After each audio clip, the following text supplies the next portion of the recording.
Hello, good time zone, everyone, and welcome to the visual novel of The Case of the Serialized Killer.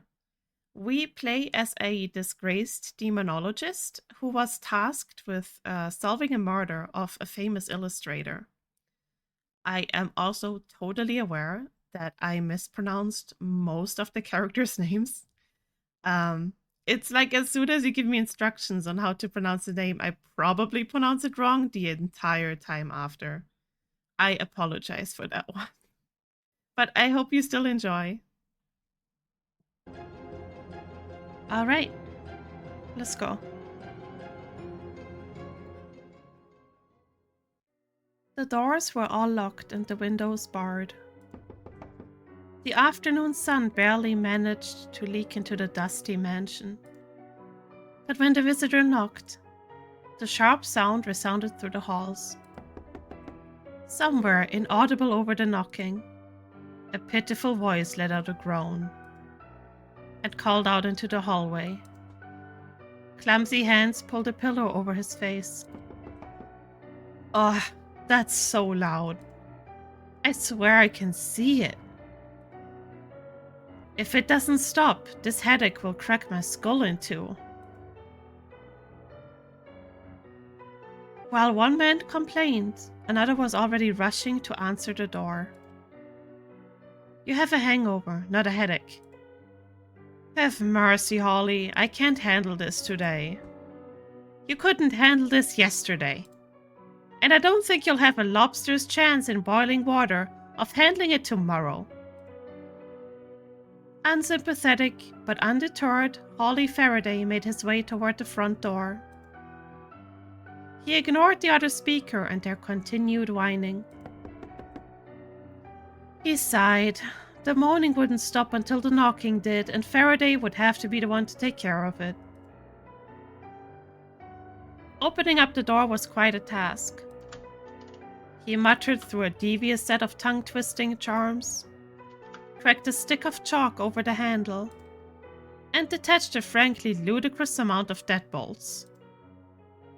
Any interest in the novelty of ritual magic had worn off months ago.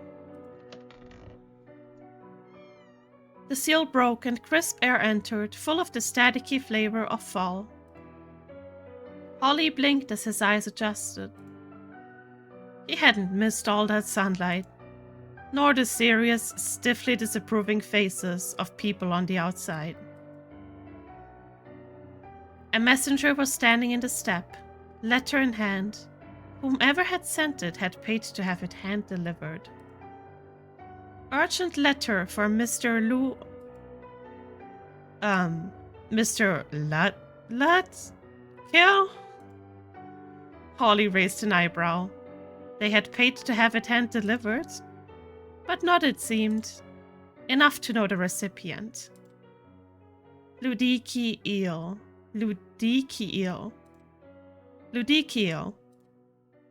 Comprehension seemed to dawn on the messenger's face, quickly followed by the inevitable grimace of distaste. I see. Him. Faraday took the letter from his hand, gave it the once-over.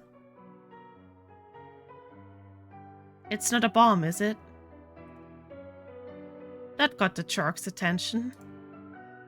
No, sir, it's a personal invitation. Really? Well, toss my oars. Thanks. Holly rummaged in his pocket for a tip, and once that transaction was accomplished, set about resealing the door. He didn't want to be responsible for anything escaping. Soon the business was accomplished. All that was left was to find out what was in the letter. Harry! Quieter, please. You should get up. Open your mail yourself. Faraday could only hear angry muttering as Harold got out of bed. He sounded irate, but at least he was up.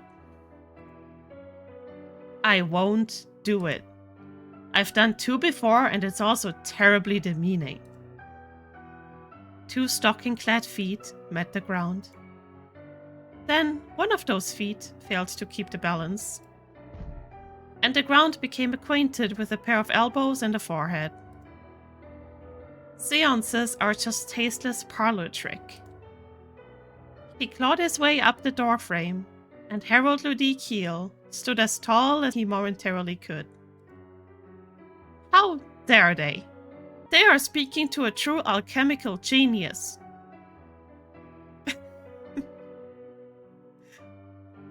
A man who can control fabric of the human soul. Holly fluttered the letter at him. Why don't you try controlling the fabric of your pants, buddy? Harold took one moment to register his state of undress. And that moment was all it took to puncture the little energy he had. Be that as it may. Neither I nor anyone could show up and summon the souls of the dead. Their regrets or outstanding grievances? Perhaps I could summon those. But any vengeful presence strong enough to contact might kill the whole lot of them rather than shake the table. Holly sighed again. Maybe it would have been better to leave Harold passed out on the chase lounge. After all, Harold couldn't be pedantic while passed out on the chase lounge. I'll tell this person you say no, then. Harold waved a permissive gesture. Good, good. Don't call me unless a big one's escape. It took a while for anything to filter through the muck in his brain, and as a neuron finally made contact, Harold tripped again. Bell? As in Bernadette Bell? The author? Holly caught both Harold and the suddenly wild look in his eye. The famous author? Yeah. Managing both Harold and the letter was certainly a handful, but Holly managed to reread the letter, which was to say, the letter. It says, Professor Ludicael, I request your presence at a party at my home this coming Saturday. I have heard tell of your incredible research into the supernatural sciences, and I need a man with your experience for the job. I can trust no one else with this important task. My regards, Bernadette Bell. Harold got to his feet, brushing himself off. Well, it would be the pinnacle of rudeness to decline. So, will you bring business cards to this? Or will you just pass out slips labeled kiss ass so they know your real job? Harold shook his head, hangover suddenly absent. How do you not know Belle?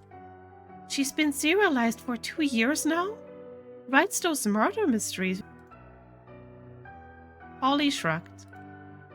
An associate of hers was just murdered a few days ago. The irony kept it all over the papers. They have no leads at all, claiming an imp might have been the murder weapon. It's creepy to obsess about other people's business. You never know when you might need that information. We wouldn't want to make a faux pas if we met her. Psh, fine, I guess that settles it. Even if you just said seances were fake. I mean, it's more complicated than that. And even if there's very little evidence that they are real, you never know what we might find out in the future. That's a longer way to say fake. So, they want a good ghost story for their party. What's wrong with that? Well, it's not deceptive per se. It's fun for the guests if we all pretend it's real. That's the idea. Holly chuckled. Well then, I'm coming with you. Seeing you lie your ass off sounds like a show I don't want to miss. Last they said there will be dinner. I haven't gotten to eat something I didn't cook myself in ages.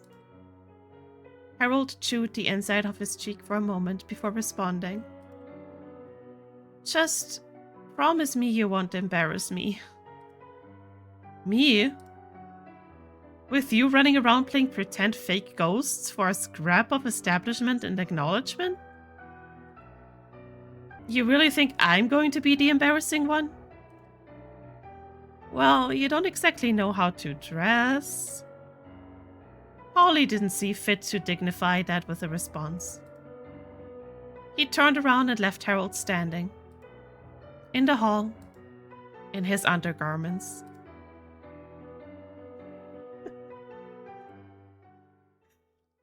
A week later, Faraday and Harold stood dwarfed by the massive mansion of Bernadette Bell.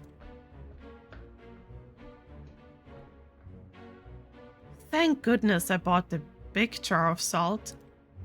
This place is going to need a lot to seal. If you're going to be faking the ghost thing, why bother sealing anything? I'm a professional, Holly. I am at least capable of sealing a building until sunrise. Sure you can stay up that late? Stepping onto the front porch, their feet passed over a metal grate. The strange device on the floor set off a ringing tone inside the house.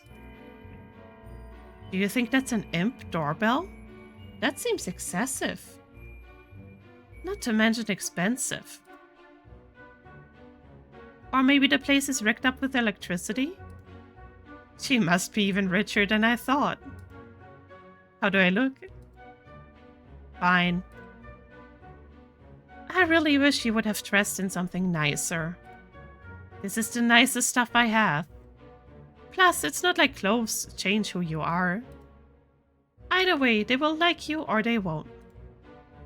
Unsurprisingly, this did nothing at all to assuage Faraday's companion? Associate?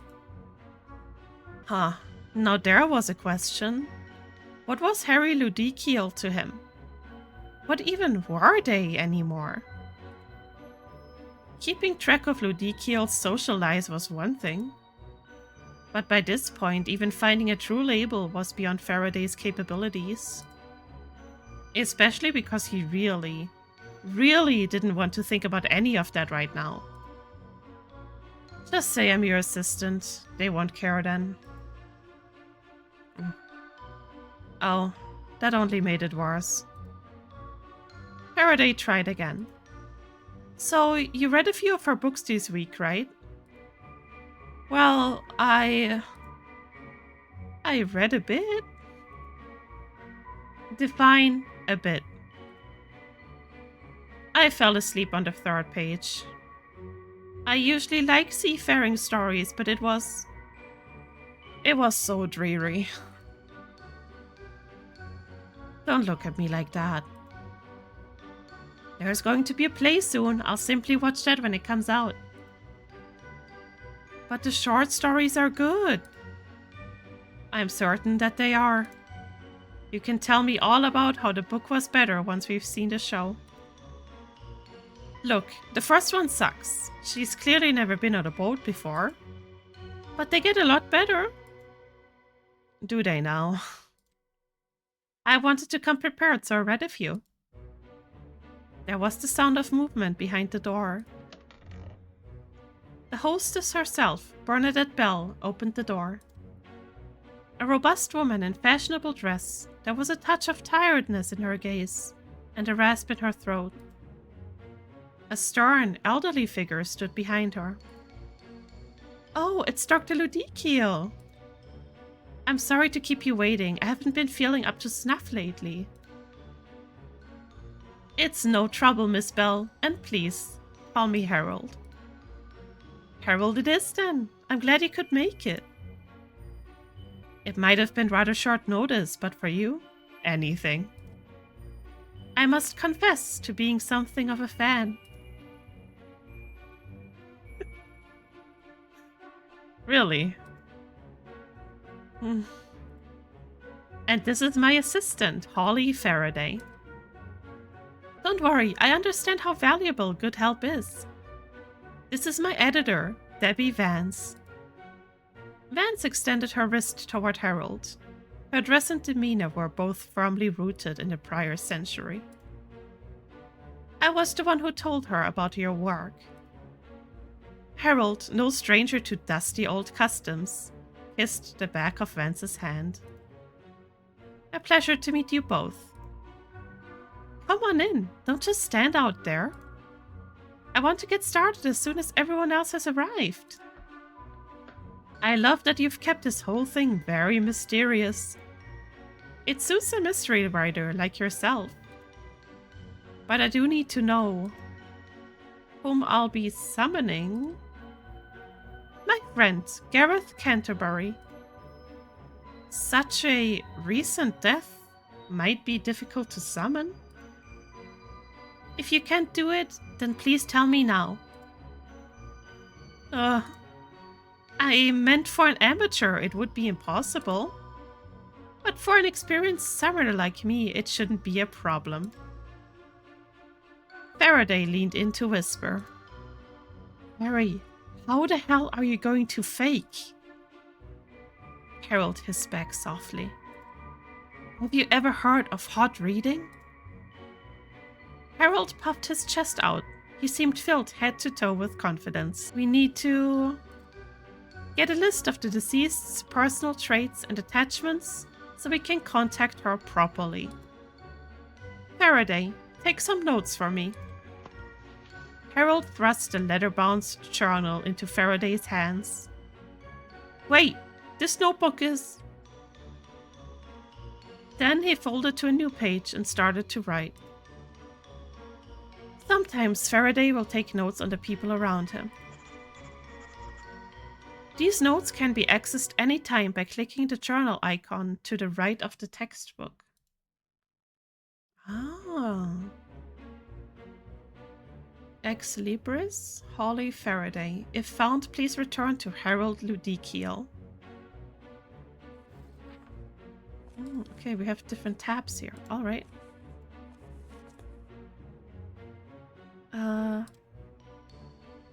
Oh, Holly's notes will be kept here. Okay. Click the page corners or the tabs to navigate the journal. Click the close button to return back to the game. Okay. Alright. Oh, there we go. Gareth Canterbury.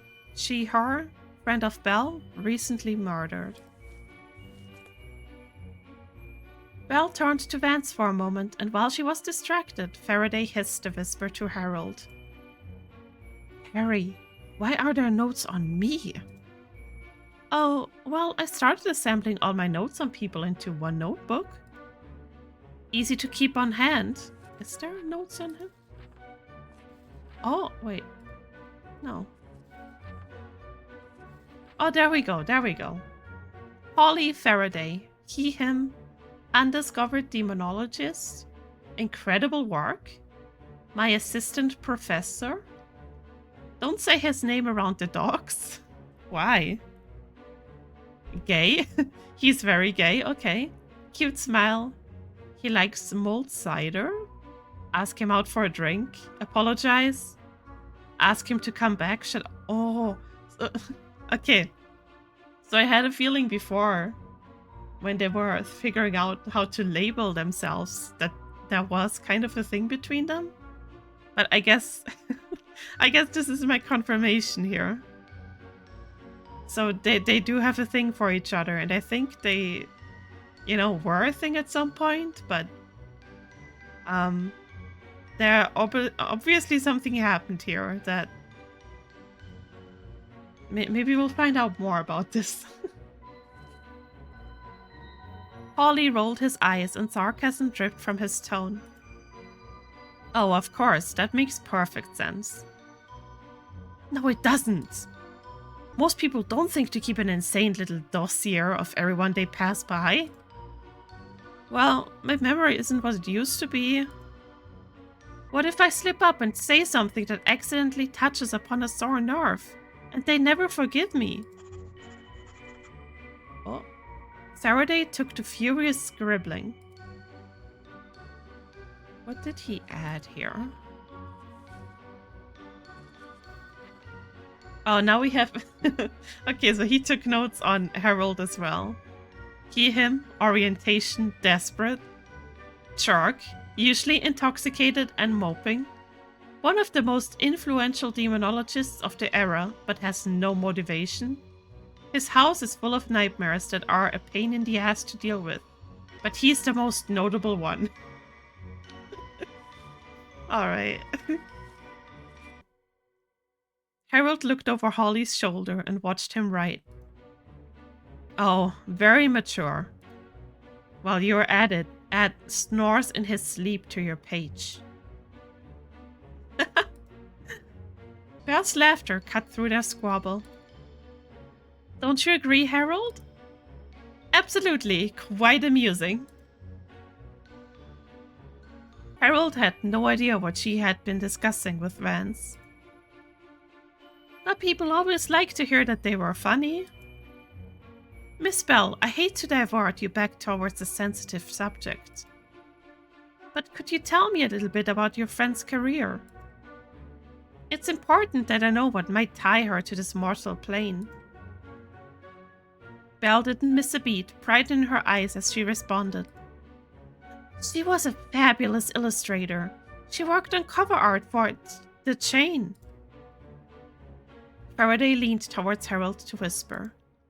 The Chain is the magazine her stories are serialized in. So, would you say she liked her job? Loved it. She and I would head out to find scenes for her to paint while I did some rough drafting. She and I met when she had to illustrate something from one of my stories for the cover. She took a lot of pride in her work. Some people even collected the journals just for their covers. Quite a feat to say. Sometimes the journal sold just because of her artwork. She wasn't well liked by the heads of the journal. She just told it like it is. Management always hates that. I just wanted to be clear. Maybe the job didn't love her as much as she loved it. I suppose... Oh, I want to look at those notes. In the parlor, there were two guests already chatting away. Okay, hold on. I want to see the notes first. Okay, Gareth Canterbury, popular illustrator, worked for The Chain. Disliked by her boss, tells it like it is. Okay. Bernadette Bell, she, her. Tonight's host, writes the popular Constance Little Bear series of mysteries. Harry, if you're reading this, the train one is great. Okay, thank you. Train one is great. In the parlor, there were two guests already chatting away. Oh. Or rather, one of them was endlessly, excitedly prattling on. Oh, jeez. That's a huge man. And he has a hole in his chest. While the other loomed, silent. Faraday and Harold attempted not to stare. They failed, utterly. Belle followed their gazes and chimed in. May I present Goose Downey? They're here to help me with some details about future writing ideas. They're a hitman. Okay, so this guy is a hitman. Inspiration is vital for a good story. And who would know more about murder than that? So tacky. Faraday took notes of the new guests. Okay, let's see.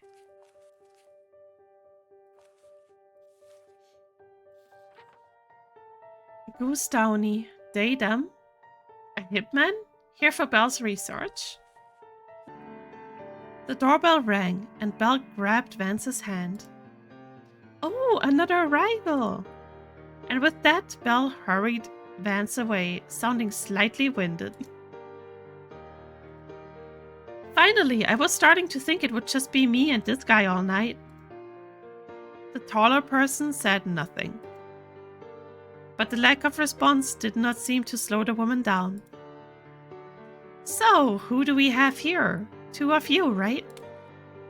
She prodded at them with her cane, whacking them about the ankles. Or is it just one person with a really big imp? Oh, no, it's two of us. So you can speak. Well, that's helpful. Yeah, I'm Dr. Harold Ludicael, and I'll be performing the seance this evening. Man, she wasn't kidding when she said she was getting an expert. Harold beamed. Shame it had to be you, though.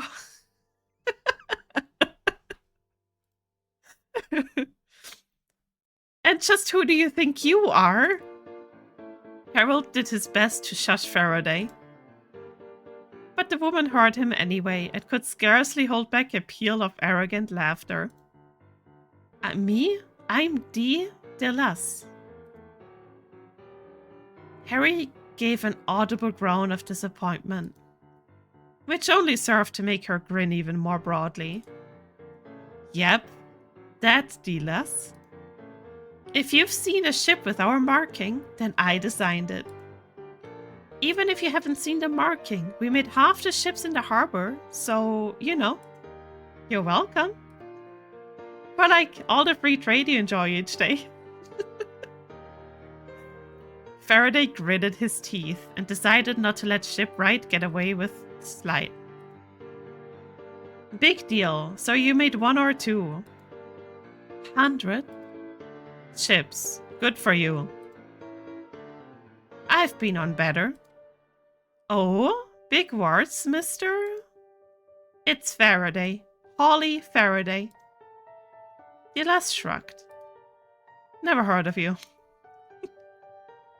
Faraday sucked in a breath to tell DeLus exactly who he was, but Harold lifted a hand and gave him a desperate, pleading look. Instead, he looked down the journal sullenly and scrawled his ire into it, instead of saying anything out aloud. Let's see, what did he write?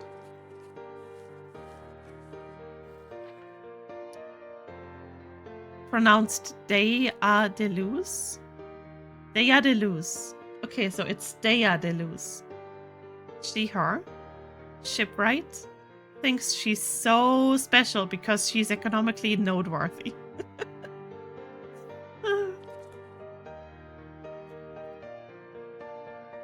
Harry turned to the taller fellow, hoping to have a little more luck with them.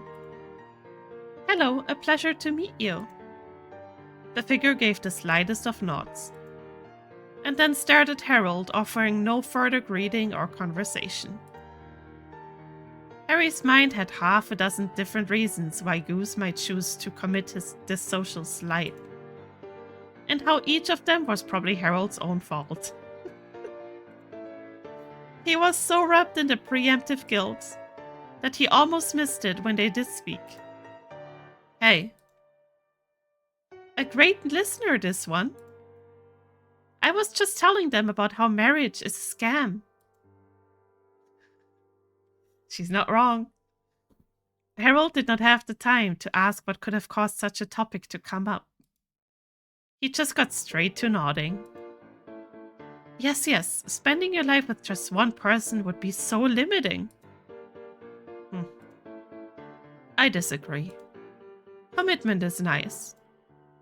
That's not to say that life partnership doesn't have its upsides. Faraday rolled his eyes. You getting dizzy over there? Did you happen to know anything about Gareth Caterbury? Just that she died and people keep talking about it. Dea and Ludicael gave a carefree shrug. How about you, Goosey?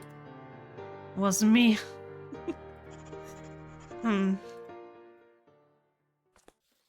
What did we write? Wasn't them. Outside the room there was a lilting, melodic cry of joy. DeLus's head turned attentively. Please tell me that's who it sounds like it is. The sound of fawning excitement traveled down the hall, and before long the host arrived, her next guest in town. Oh, pretty! The door swung open, revealing a figure swathed in pink silks and sheer beaded fabric. Her eyes shone with abundant delight. Harold gave a slight gasp of enthusiasm. It's Clarice Myers! Who? If you can't take an interest in current events, we'll never have anything to talk about. We can talk about the current state of mold in your kitchen. Oh, your parlor is beautiful. Is it the inspiration for Duchess Baker's parlor? How could you tell? I've been rereading all of her scenes.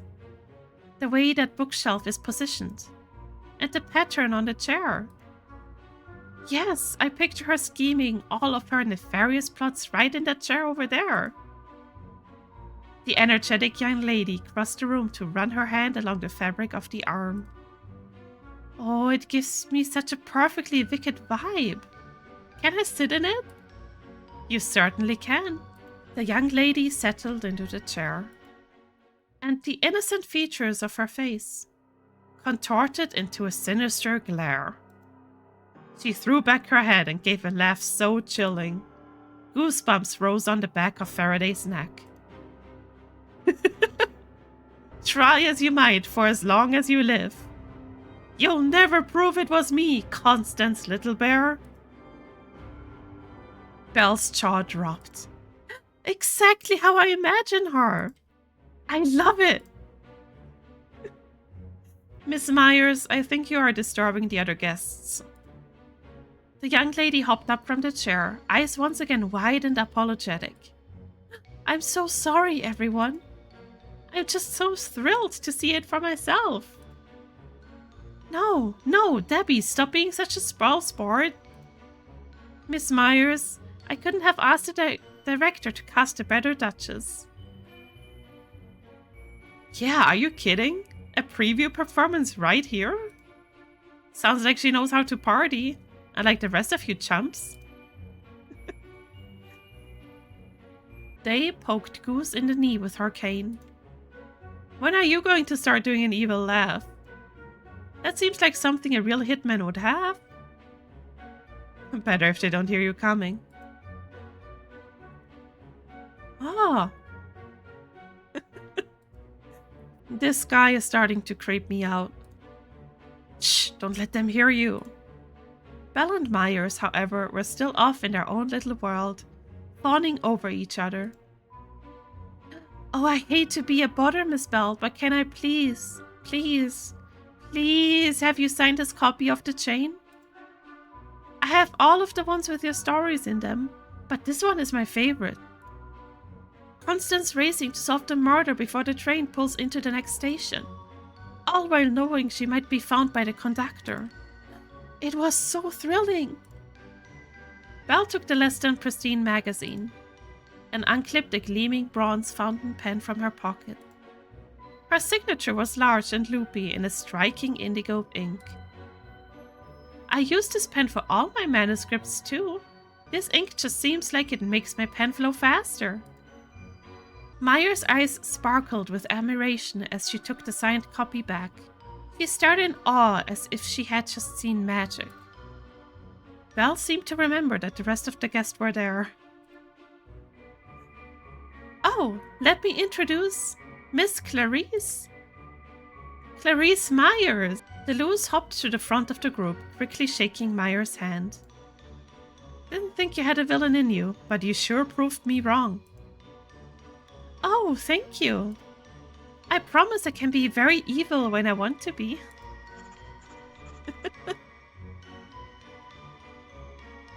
Let's see. Stage actress?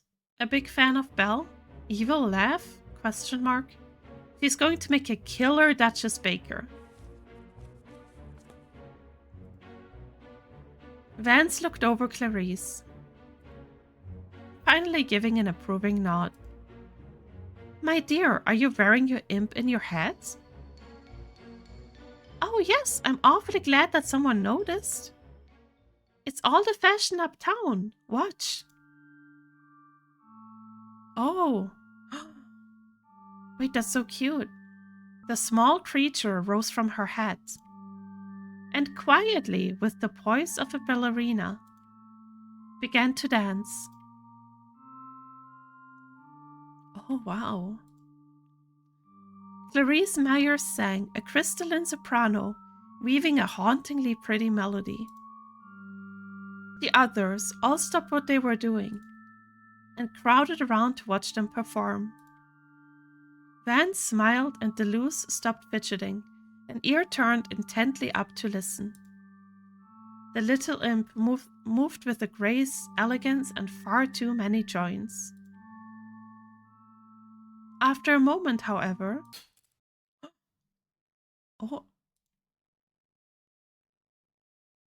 Harold crossed the room quickly, pulling chalk from his jacket pocket. Miss, allow me to...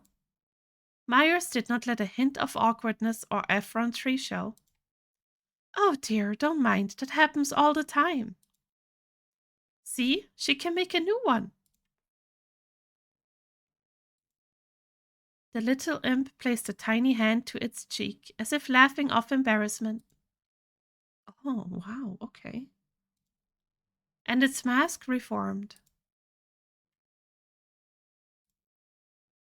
Ah, what a clever little trick. The imp bowed, then hid away, back among the flowers of Myers' head. Harold slunk back over to Faraday's side. Do you think it's okay? Though he had whispered, DeLus must have been feeling particularly nosy because she chirped up for all to hear. Of course she's okay. Everybody's imps do weird stuff sometimes. It doesn't mean anything. Quite right. One look at that beautiful imp and one can easily tell that it harbors a beautiful soul. The imp is the pure expression of an artist's creative drive, her ability. One shouldn't trivialize it. There was a general agreement amidst the room, and the others took to chatting. Harold wandered over to the far corner, and wondered if he could summon something that could drag him straight off the face of the earth. Is that really what people think nowadays? That imps are their creativity? Their souls? They break them out for fun little shows? You were gone a while, Holly. We did all that research and the public just traded one lie for another. Look, this journal you've got me writing in.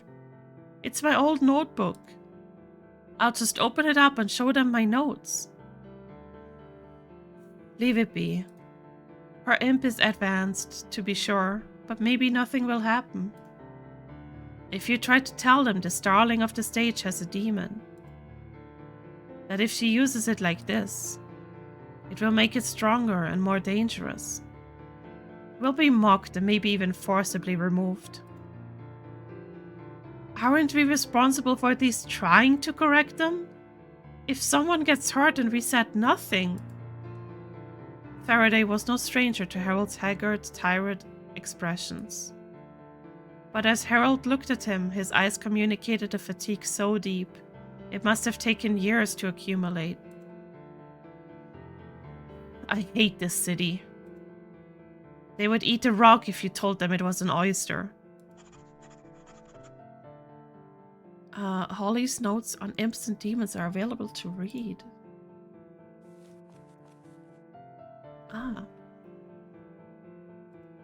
Should have a good time. So, to summarize the points for the presentation.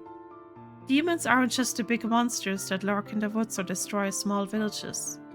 Everyone might even have a really tiny demon running around hiding their keys, or eating their socks or something. We humans contribute to them via negative emotions. The difference between a harmless or harmful demon is how powerful we let them get.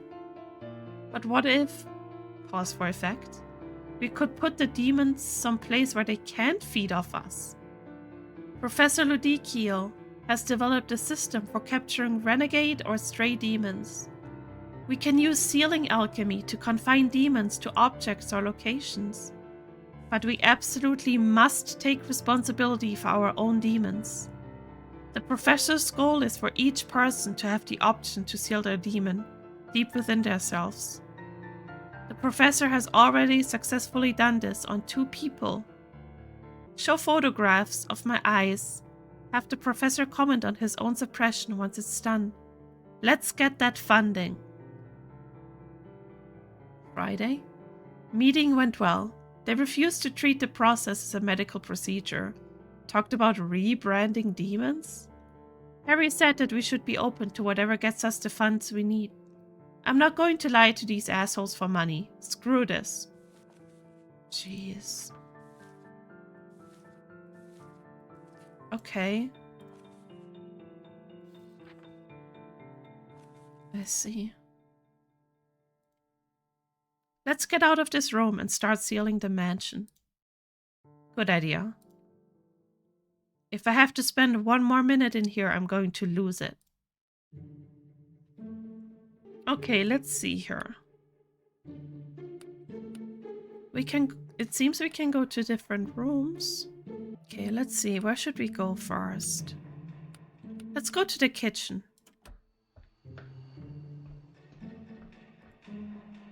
Of all the ridiculous.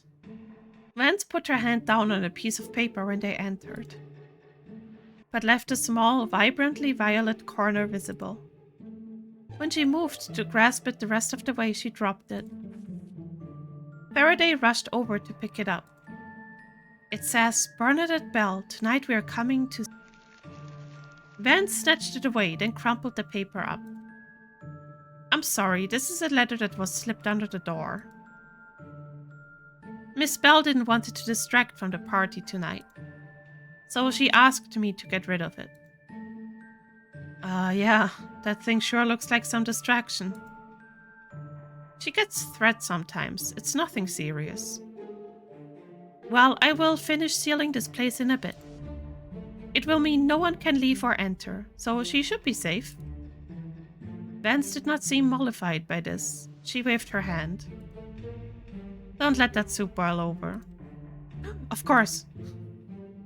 Harold nearly fell over the table in his rush to comply. Not you, the help. Or rather, the other help. Harold watched as an imp the size of a very large oven bumbled by. Oh, this is very cute. It walked slowly, as if moving at all was a chore. The heat emanating from it, even from yards away, made Faraday start to sweat. It opened its mouth and a whistling filled the room. Faraday grimaced and covered his ears. The large imp removed the tea kettle, poured a cup, and put the kettle back in its mouth. As soon as its mouth was closed, the sound stopped. Vance took the cup, sipping it and surveying the room. On the table, a knife-like imp was chopping some form of leafy garnish. Oh, a knife flying all over the place on its own. Watching that isn't disconcerting in the least.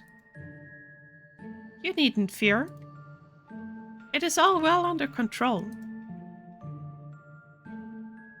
So, the height of technology allows people to finally take a good hard look inside. And what have we done? Sold them to the highest bidder. What's next? Legalizing the black market for organs? These are just red tool imps. Some hard-working people, through no fault of their own, very much need that money. Bell considers it magnanimous to at least help those people with their debts.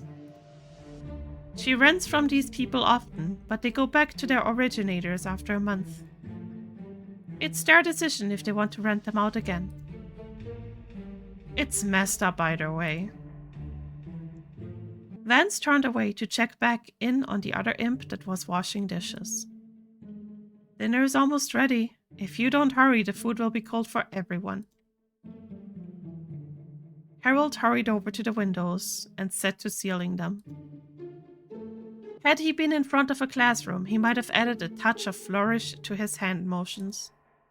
He would have explained the process in affectionate detail and called out his words loudly, emphasizing unnecessary syllables in order to add pomp and majesty. But instead he huffed 3 quick breaths onto the windows and traced symbols in the foggy glass. He closed his eyes and focused on the roiling, abundant anxiety within his gut. And without a word, pressed it all down. The glass grew hot under his touch. A quick dash of salt and it was done. One more seal down. Harold finished sealing the windows and the two men left. Oh, so we're gonna go seal... Let's go to the office.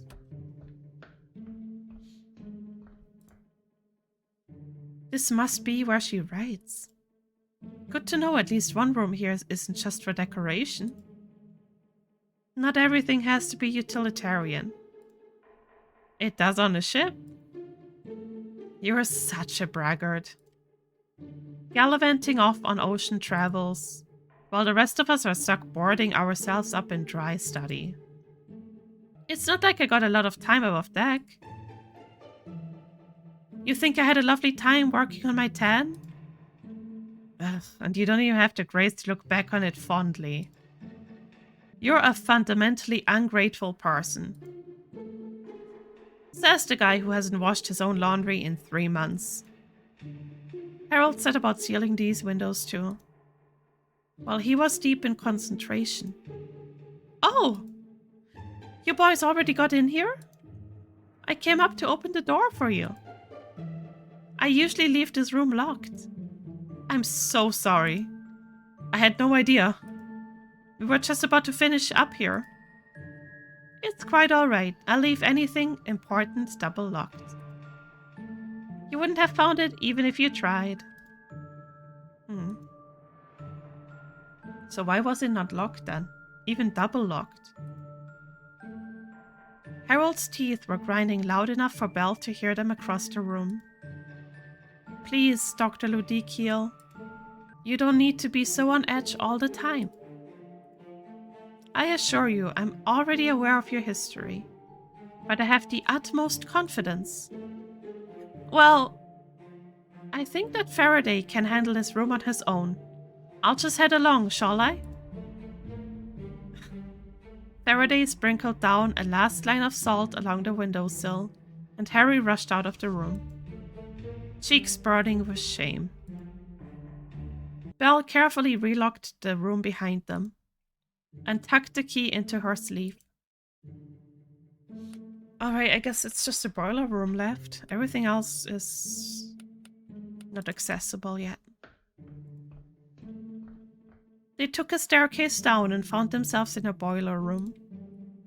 Harold got right to work, while Faraday lingered, peering over the railing. The boiler was immense, large enough to fit a carriage inside. Why make a room like this so big? It's a big house, but it's quite something to look at. It must cost a lot to heat this place. Can we heat your place more this winter? If these jobs lead to another one, maybe. If you say no, then I'm sleeping in your bed. You stay in your own room. As the two returned to the parlor, they found Clarice admiring the decor. Miss Myers, do you know anything about Gareth Canterbury? The illustrator? She was Miss Belle's dearest confidant, and she was murdered. Terrible how the papers keep sensationalizing it and hounding her for interviews. She clearly has nothing to do with it. And yet they are harassing her just because she's famous and writes about murders. All just to sell papers. It's so heartbreaking. Thank you. It's disgusting that people want to wring money out of other people's tragedies. Dreadful. I feel so sorry for Miss Belle. I hope you will all be gentle with her feelings tonight. She is probably trying to take her mind off that whole thing. Ollie clicked his tongue. I don't think she is. She hired me to summon her ghost. That seems so ghoulish. Literally. Whoa! This party's getting better every minute. And it will only improve now that I'm here, gorgeous. Oh god, who is this? The group turned to see the new arrival. I'm admittedly intrigued, but that's some big talk. A man waltzed into the room with the utmost confidence. He sported coiffed hair, a lilac waistcoat that was so out of style it bordered on a kind of archaic chic, and a pair of long, tapered ears. Faraday barely noticed the others enter the room. Vance supported a slightly winded belt on her arm, helping her into a chair. Being too boring would literally kill me, so I'm very motivated. Oh, your ears! Are you a fae? I've only heard about them in books. What do his ears look like? They prodded Goose again with her cane, prompting them on. Cute. Subjective descriptions don't help. They're pointy. And very charming. Charming is subjective. Charming is objectively very, very me. I'm Lupine Flowers. And no, it isn't every day you meet a fae. Vance squinted at Lupine. I don't actually remember inviting you. I wasn't invited. But I thought that was rude. Such a collection of adorable people, and me not invited? Shame. Plus, I was friends with Canterbury. Gary was good to me. I found out you were going to be contacting her tonight. Call me romantic, but I couldn't miss a last chance at seeing her. It couldn't hurt. And Gareth was so quiet. I didn't even know she had any other friends. It's really a pleasure to have you here. Well, if you're certain. Debbie, shouldn't you know better than anyone else never to turn away a fae? Nonsense. As an expert, I know that the fae are all sweet, adorable, wholesome creatures. They are born amidst the cabbage patch and tenderly rock the children to sleep at night.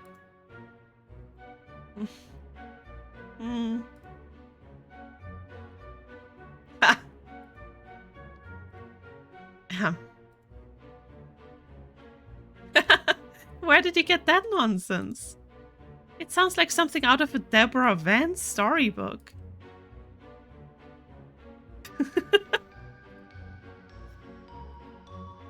Can you get dinner started, Debbie? You have the cooking and serving imps in the kitchen, don't you? Of course. Please be careful. Lupine bounced on his toes and turned to Belle with a friendly grin. What an odd pair, you and her. Her books are all old stuffy plotless fairy stories, and you write exciting, gruesome murders. Witnessing such a wild faux pas, Harold was white in the face, murmuring. He knew she was Deborah Vance and still said that to her face? Oh god. Little prissy Miss Cabbage Patch edits your tales of murders? Ha! You're just full of such wonderfully vibrant ideas. I can see it in your eyes and in your writing. Lupine looked at Belle with the most adoring smile to accompany the compliment. Whatever could a frump like that bring to the table that you didn't already have in spades? Oh! Myers hopped like a child in a classroom, one eager to be called on by the teacher. Miss Belle, do you mind if I tell him? Go right ahead. It's infinitely more fun to hear my accomplishments coming from someone else's mouth. Myers dove in.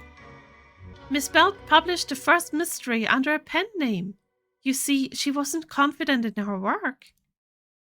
Though the first one wasn't a major hit.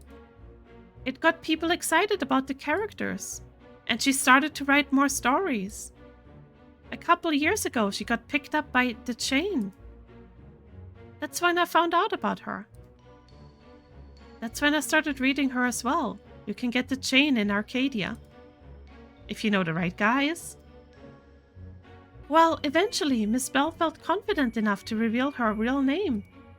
Miss Bell was a brand new writer, but as you know, Miss Vance has been around for about 100 years, looking at those crow's feet.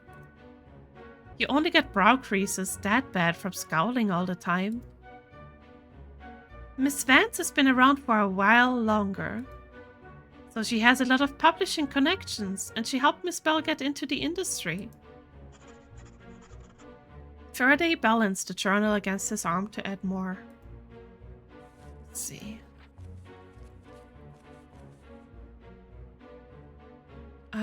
Published her first story under a pen name.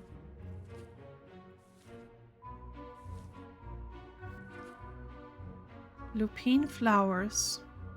F.A. Friends with Canterbury. Deborah Vance, she, her. Bell's editor, good publishing connections. When Faraday looked up, Lupine was already behind him, peering over his shoulder. Bah! Another cute writer? I'm going to get overstuffed with stories tonight. They're just notes. Oh, are you casing the joint? Oh, Belle does have some amazing things, though. She's been collecting occult items. You can see some in her gorgeous curio case over there. DeLus scolded Goose. You didn't tell me about what's in the curio case. I didn't look. Well, how about I give you all a tour? This pair of silver rods are supposed to be useful for finding hidden items. This spike is my most recent purchase. The seller said it was the tooth of a toxic shark demon. Ooh, Goosey, is it stained with blood? Goose grinned. Nah, but it's about the size of your fist. Whoa! The set of candles is from the first successful angel summoning. Faraday leaned over to whisper to Harold. That's not a thing, right? Some demons are good liars. These coins are said to be clues that lead to a treasure map. Something for me to keep busy with once I retire, I suppose. Invite me along for that one. I definitely want treasure discoverer on my resume. Down there is a device that reacts to ghostly presence. I plan to test it tonight. Miss Bell, don't get your hopes up. Devices like that tend to be completely fake. Unlike Harry here, Faraday muttered under his breath. The last one is a personal favorite. It's a listening device that can pick up people's inner thoughts that are floating around in the air. I've heard a lot of very interesting things in the ether. Incredible! But you must hear such strange things.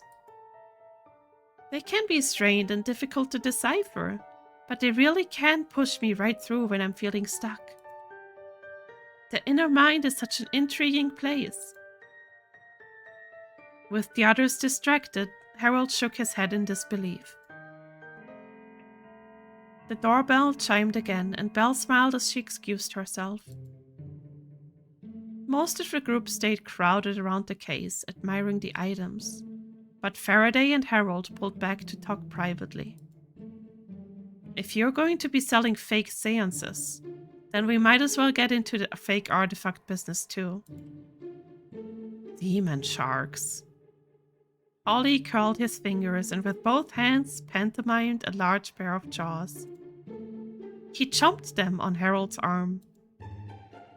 For the briefest moments, Harold smiled, but it quickly gave way to his usual demeanor. I certainly hope they're all fake.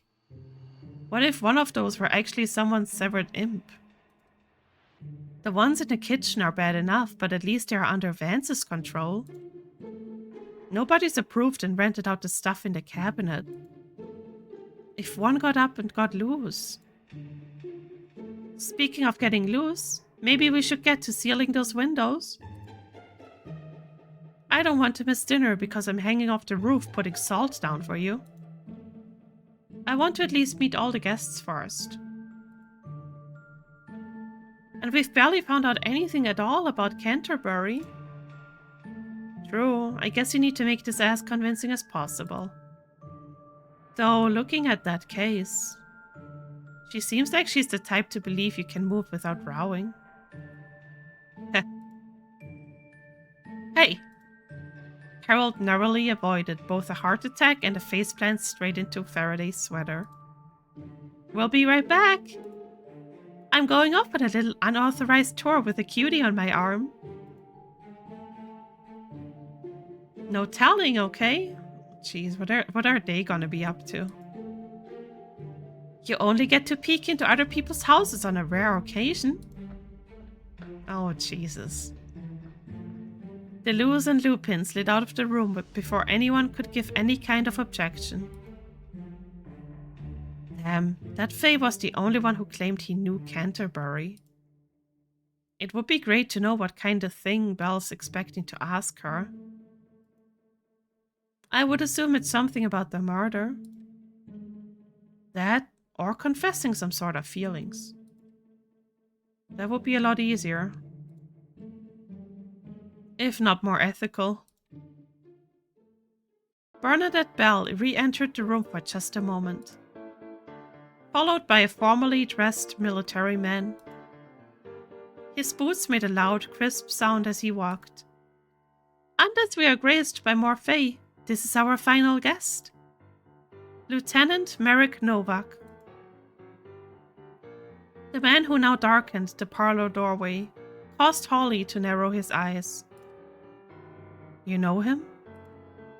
When you've been at sea as long as I have, you know one, you know them all. Nowak shot Clarice a smile. It's good to see I have some other guests I can recognize. I went to see your first show on a date with the woman who would be my future wife. She loves your work. Oh, how sweet. Have you got yourself someone special? Oh, no, I'm not interested in that kind of thing. At least not in real life. Yeah, a girl as pretty as you. Is he coming on to her? What the hell? I already don't like him. You're very flattering, Lieutenant. But as I said, I'm not really interested. You don't have to come up with excuses. Like I said, you look very... Is she trying to deter him by pulling her evil laugh? You couldn't afford the Duchess's tea, let alone upkeep her lifestyle. Lifestyle? I must go. My flock of peacocks require a good solid tutting. Myers skipped out the door. Nowak made to follow. But Faraday moved quickly in the way. That's my man! Let's go! Hey, Nowak, didn't you say you were married? Butt out. What does it matter to you who she is or isn't interested in? No one was talking to you, Parky. I hate him. I hate this guy, bro. You're the porky one, water pig. Nowak stepped towards Faraday, who stared him down right back. The medals on Lieutenant Nowak's chest shifted. Oh. Opening to reveal a scramble of glaring eyes. Step aside or I will step on you. Faraday's ankles jerked aside at an odd angle and he barely kept it from twisting. His hand trembled. Leave her alone. Luckily for Faraday, Belle chose that moment to return to the parlor. Lieutenant Nowak, I ask you to please not use your imp on my guests. Of course, Miss Belle. That's one dangerous creature. They are all dangerous. Not at all. It only helps to make sure people listen to what they are told. Hate this guy. I hate him. It's essential to have discipline in the military. But we are not in the military. I was just giving him a little scare as a joke. I wasn't gonna do anything. We're all friends here. Merrick shoved Faraday a bit roughly, knocking him off balance. Harry managed to catch his arm. Holly, don't make a scene. I don't think I could if I wanted to. What the hell kind of species is that? See, he's fine. So you said all imps are dangerous? Of course, any imp could destroy a man. Well, I assume that means you're quite ferocious? Because if you had a demon, I would have to do my duty by the law. I just see things. Nowak gave a low, deep chuckle. I will be sure to beware then. Harry cleared his throat and tried to pull his friend aside, out of the line of fire. We should probably finish getting the place sealed. I'll take my assistant with me. Harold gave an apologetic smile to Belle. Belle returned it with a warm glance of her own. It shone genuine. Thank you, Dr. Ludicael. Ludicael? That Ludicael? Isn't he under house arrest? Laughter interrupted from outside of the parlor. Whatever Nowak had been about to say, he was soon miles away. His attention had been completely diverted. I'll show you, because I really mean anywhere I'm locked out of. Bam! Dea, so good to see you. At the sound of Lieutenant Nowak's voice, DeLus froze and turned to walk right back out the way she came. So, Mr. Flowers, need a light for your cigarette? Oh no, you would be amazed at what I can do with fire. Let's find a big room and I'll show you. Faraday smirked as they left. 2 for 2 with the ladies tonight, huh? Seems like she's not that into you, deckhand. She is just being playful. It's her way. Holly, let's go. Harold picked up his large container of salt and the pair left the room. I want to tie that guy to an anchor and throw him into a raging storm. As far as I could tell, it seemed like DeLus would probably help you. So would most of my old crewmates. You know, the sailor ratio is all off here. Too much law. What if we called in some of them? Please don't get us into trouble here, Holly. You promised you weren't going to embarrass me. Sorry, I didn't know it was embarrassing to stand up for yourself. You know what I mean. Don't get in Nowak's face and make a big scene. You might not have a spine, but I can still locate mine. An officer like that could actually hurt us. He could hurt you. Fine, I'll try not to rile him up. But if he starts it, I can't promise I won't fight back. Mom and the rest of the crew didn't raise me to bow to guys like that.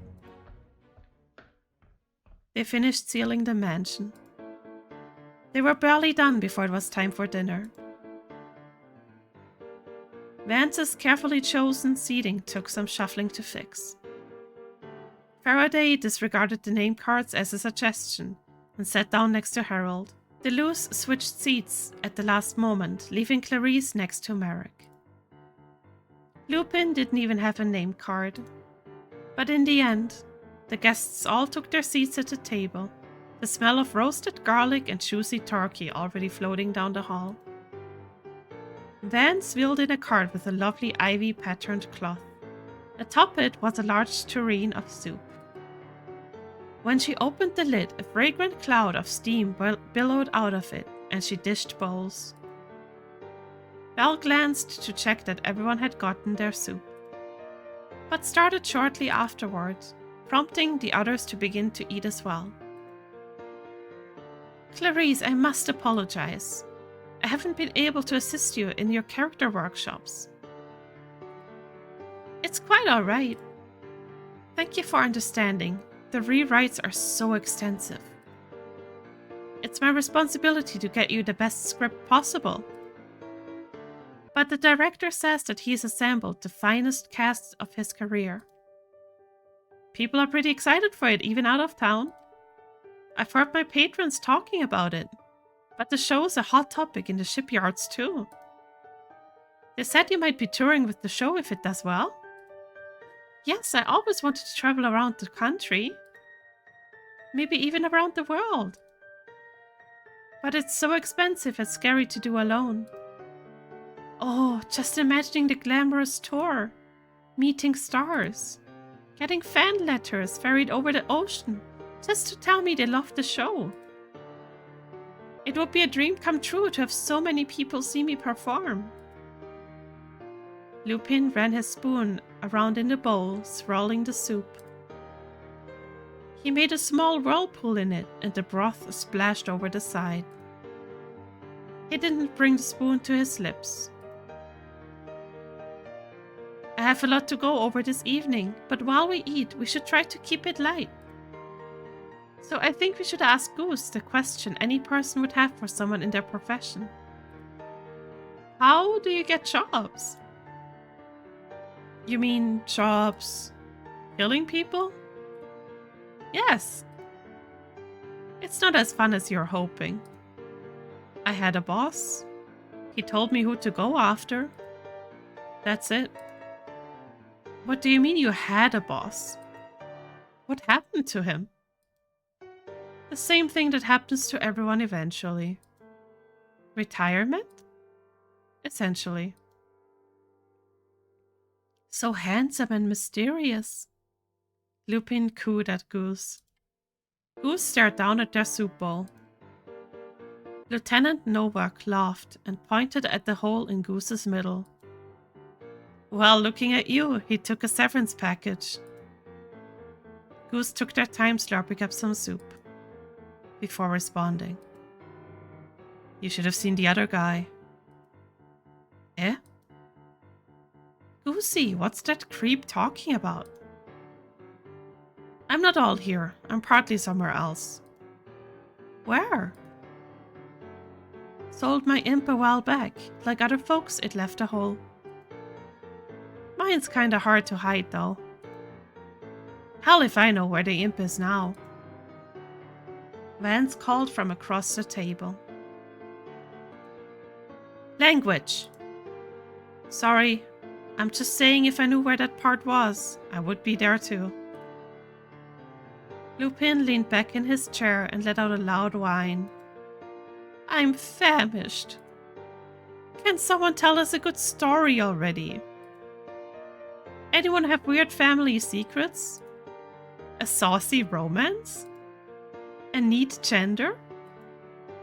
DeLus finished her first glass of wine. Ludicael tranced his gender. Oh.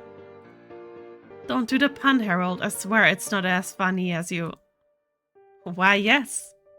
You see, at its core, alchemy is the study of transmuting oneself.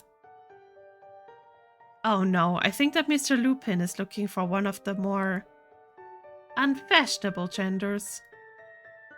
Haha. His throat tightened, and Harold squeaked out something so high and soft only Holly could hear it. I want to die. You can die next week. That's what you said last week. Lupine pouted and crossed his arms. Nah, give me something else. Something really interesting. Mr. Seance Guy. You haven't said much. Tell me your story. The quiet ones always make me curious. Nothing much to tell. Don't be modest, Ludicael. It would be rude to leave our fey guest hungry. Though maybe you're worried that he would throw up your story? Lupine, are you saying you really haven't heard of Professor Ludicael and that whole scandal? Can't say I have. He basically invented this whole imp craze. It was a mistake, sure, but you can't be that hard on a guy for not knowing all the consequences of your research from the start. I think they're lovely. Imps aren't a mistake. No one is mad at Ludicael for that. Imps are useful and we can get a good, long look at anyone's true self using them. And we can also tell when someone has been lying and waiting to prey upon all the innocent people around them. Especially when they slip up and expose their true nature at an event with thousands in attendance. Oh? And what was that? Silverware clattered. Oops. Dropped my damn spoon. Language. As I was saying, everyone used to think really highly of Ludicael. But the city wised up quick when we all saw... Oops! A hand smacked into a bowl, overturning it. Dropped my fucking soup! Language! Faraday flashed Harold a smile. Harold could have kissed him. That was, if he hadn't suddenly felt very nauseous. Well then, the gentleman with the very pale hair. You must have some stories. I'm just asking for a little appetizer. Alright. So one time we were up in the Lake of Frost. Coldest I've ever been. I felt like I had ice in my lungs. I had 3 blankets on, yet the frost still got through. The boat was pitching around in the waves, rocking like it was about to flip over. We would have died in that water. It was freezing. But I still finished my research notes and wrote a letter. So you did nothing. It was an excellent letter. I still have it. Nowak skewered something on his fork. It's real cute. The way little guys like that get excited about travel. He goes on one boat, and now he's got a lifetime of naval experience. It was one boat for multiple years, but go on. Nowak ignored his interjection. Now, me, he snorted, chewed twice and swallowed. I got a whole fleet of ships to surrender. I read about that in the paper. I bet the paper didn't tell you how he did it. Vance barely raised the volume of her voice, but her stern tone carried. No politics at the table, sirs. No offense, but I think you all need to work on your storytelling.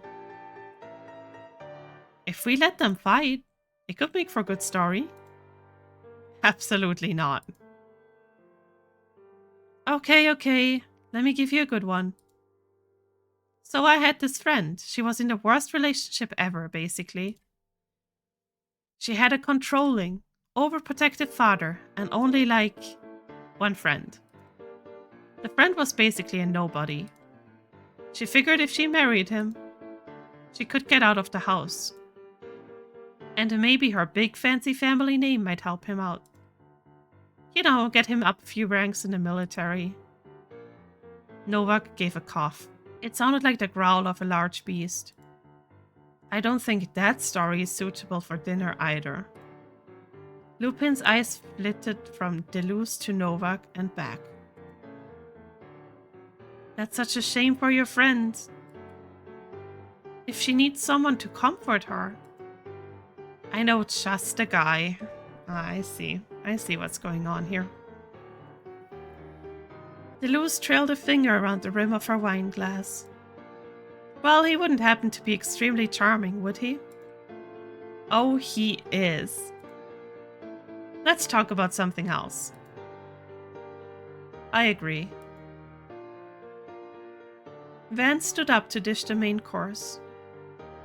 A large roasted turkey. To all of the guests. At Vance's command, a small razor-thin imp carved neat cuts of the carcass. Oh, why don't we have Debbie tell us about Faye? Vance kept her eyes firmly locked on her work. I may have been working from older source books, but it was a long time ago. Embellishment for the sake of the reader is normal, and an artist can find herself sorely limited by facts.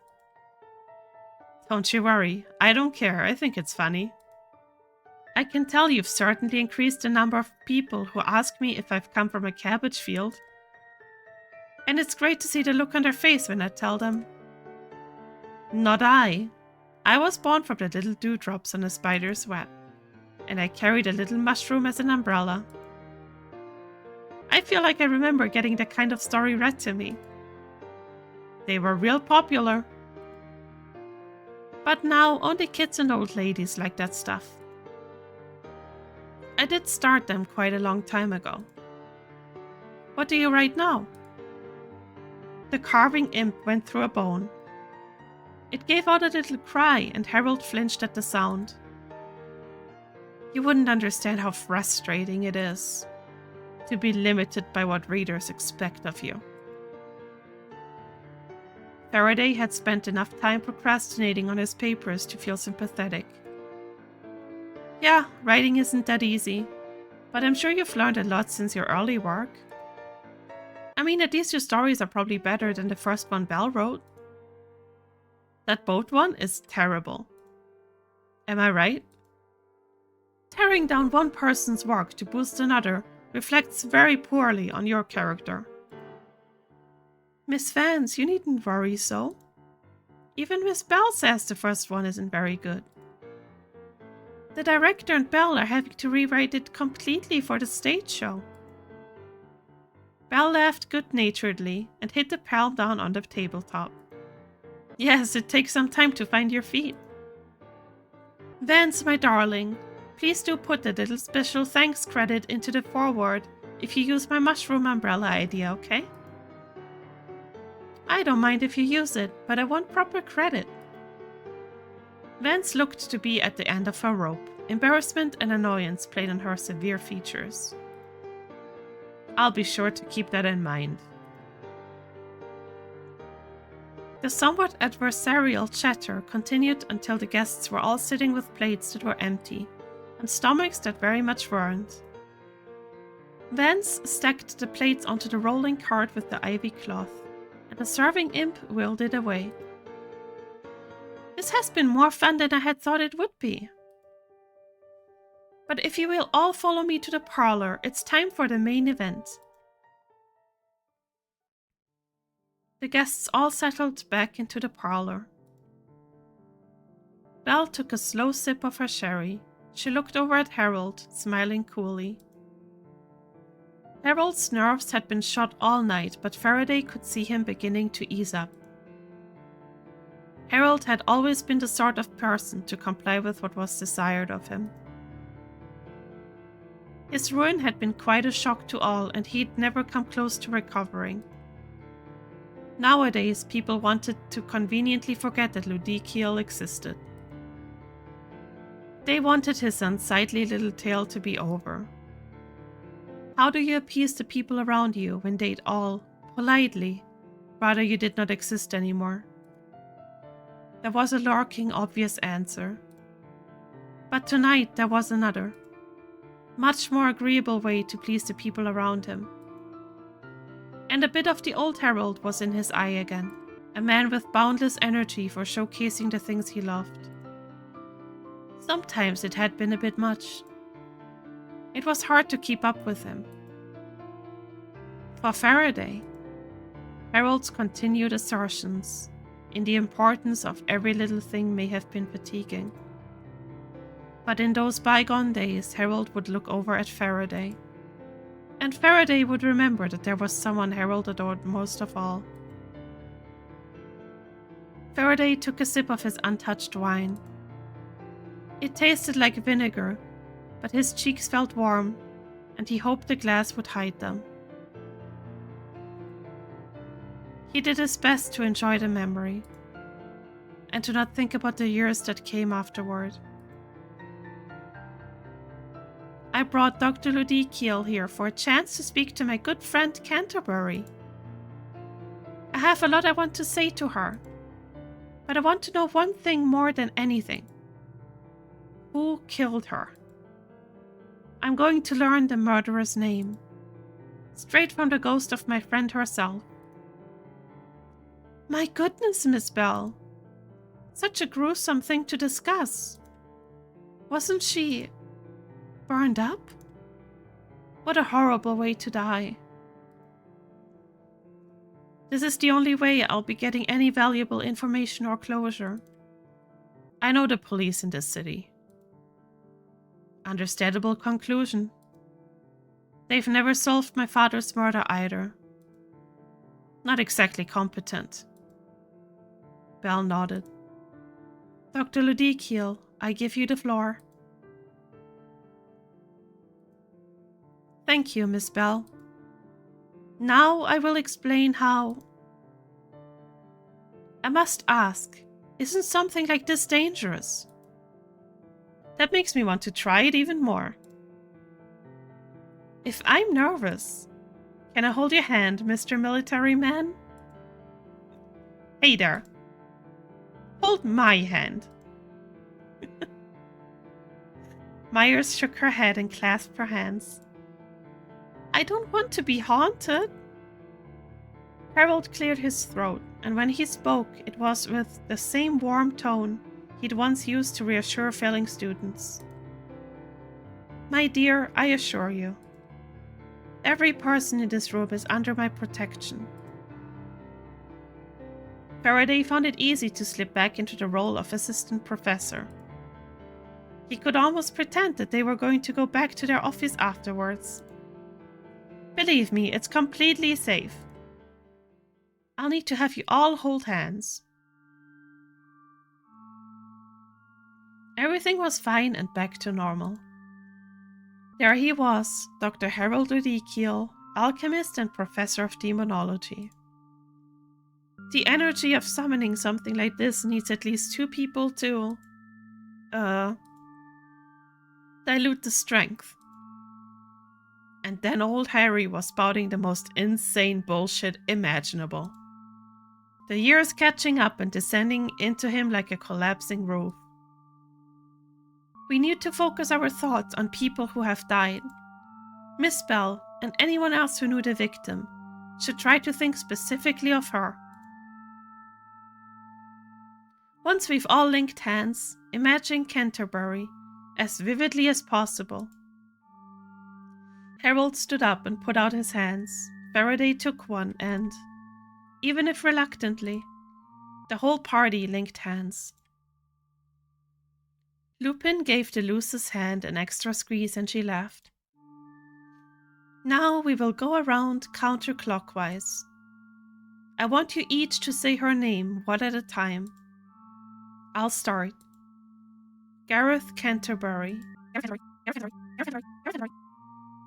Gareth Canterbury.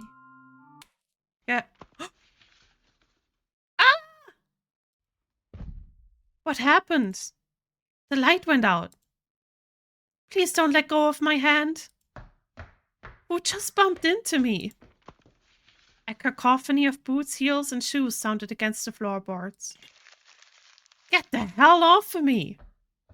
You're the one clinging to my arm. One heavy set of feet seemed to stomp all about the room. Is this supposed to happen? I mean, yes. Yes, of course, this is all part of the process. Remain Well, if you're all letting go, I'm getting a candle. Please don't. I've got you, Harry. There was more fumbling.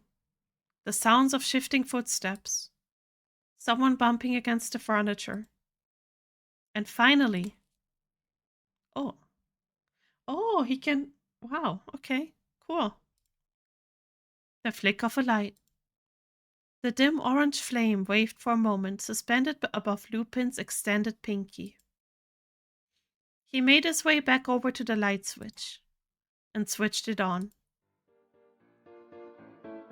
Both Harold and Nowak were clinging to Faraday. Okay. He shrugged them off. DeLus had a suspicious grin on her face. Vance was hyperventilating with panic, and Lupine quickly moved to help her to a chair. Goose stood exactly where they'd been before, face characteristically blank. They adjusted their hat. Myers was laughing to herself. Harold suspected that it was more nervous than she'd like to let on. Despite everything, Harold and Faraday were still in the same position, holding hands. In what could no longer be called a circle. The guests looked around, all of them disoriented. Is everything okay? Well, actually, I hate to be a bother, but we have to finish performing this ritual, or else I... Oh no! The demon shark tooth is gone! What? Most of the guests circled over around the curio case, leaving Harold and Faraday still standing with their hands clasped. Good heavens! Mr. Ludicael, didn't you say this place was sealed? It is! And I really have to insist that we finish the... I can't believe it! Such amazing luck! What? There had been a trace of tiredness about Belle for most of the evening. But now she seemed invigorated, the picture of health. Luck? What the hell are you talking about? So lacking in imagination. Belle is a mystery writer, and now she has herself a mystery. I have got to go get my notes. With this building completely sealed up, we can solve this little crime right here and right now. This should be fun. Did DeLus steal it? I feel like DeLus did it. But what about... You finish up. I'll be right back. I haven't felt this wonderful for weeks. Belle moved out of the room, muttering excitedly to herself. Actually, I'm not feeling so great. I need a minute to freshen up.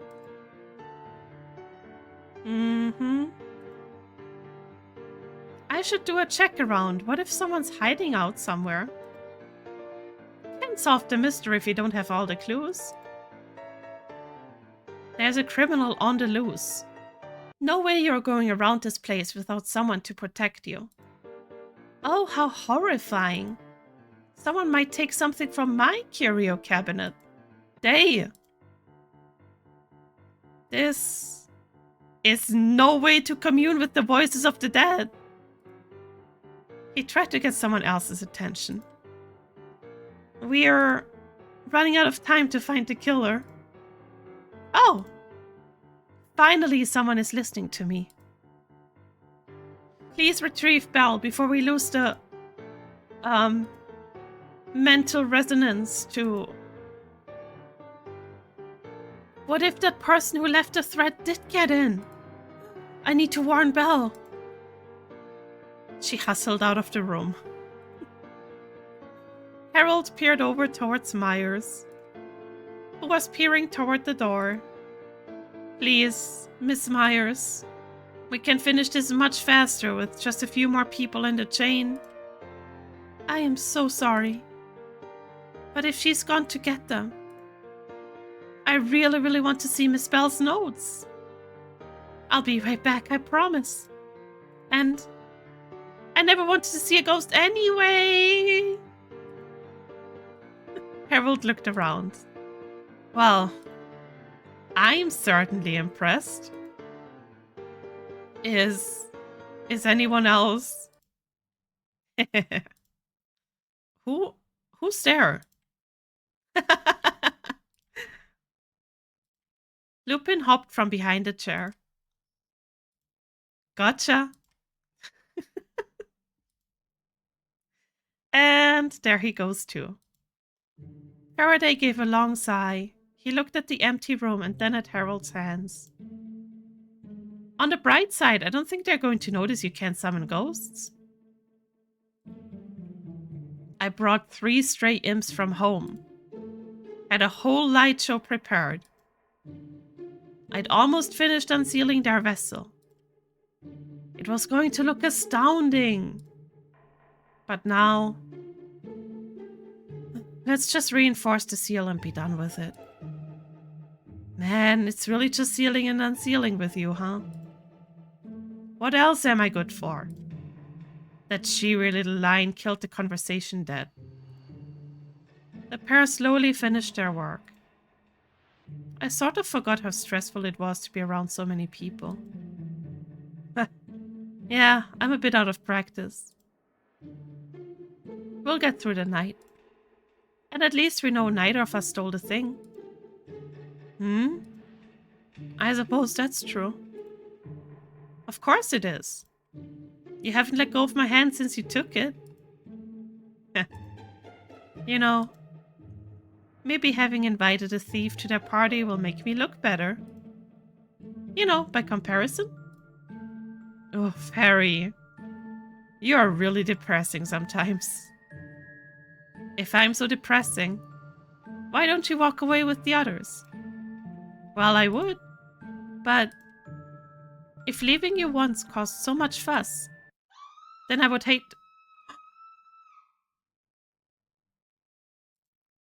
A scream rang out.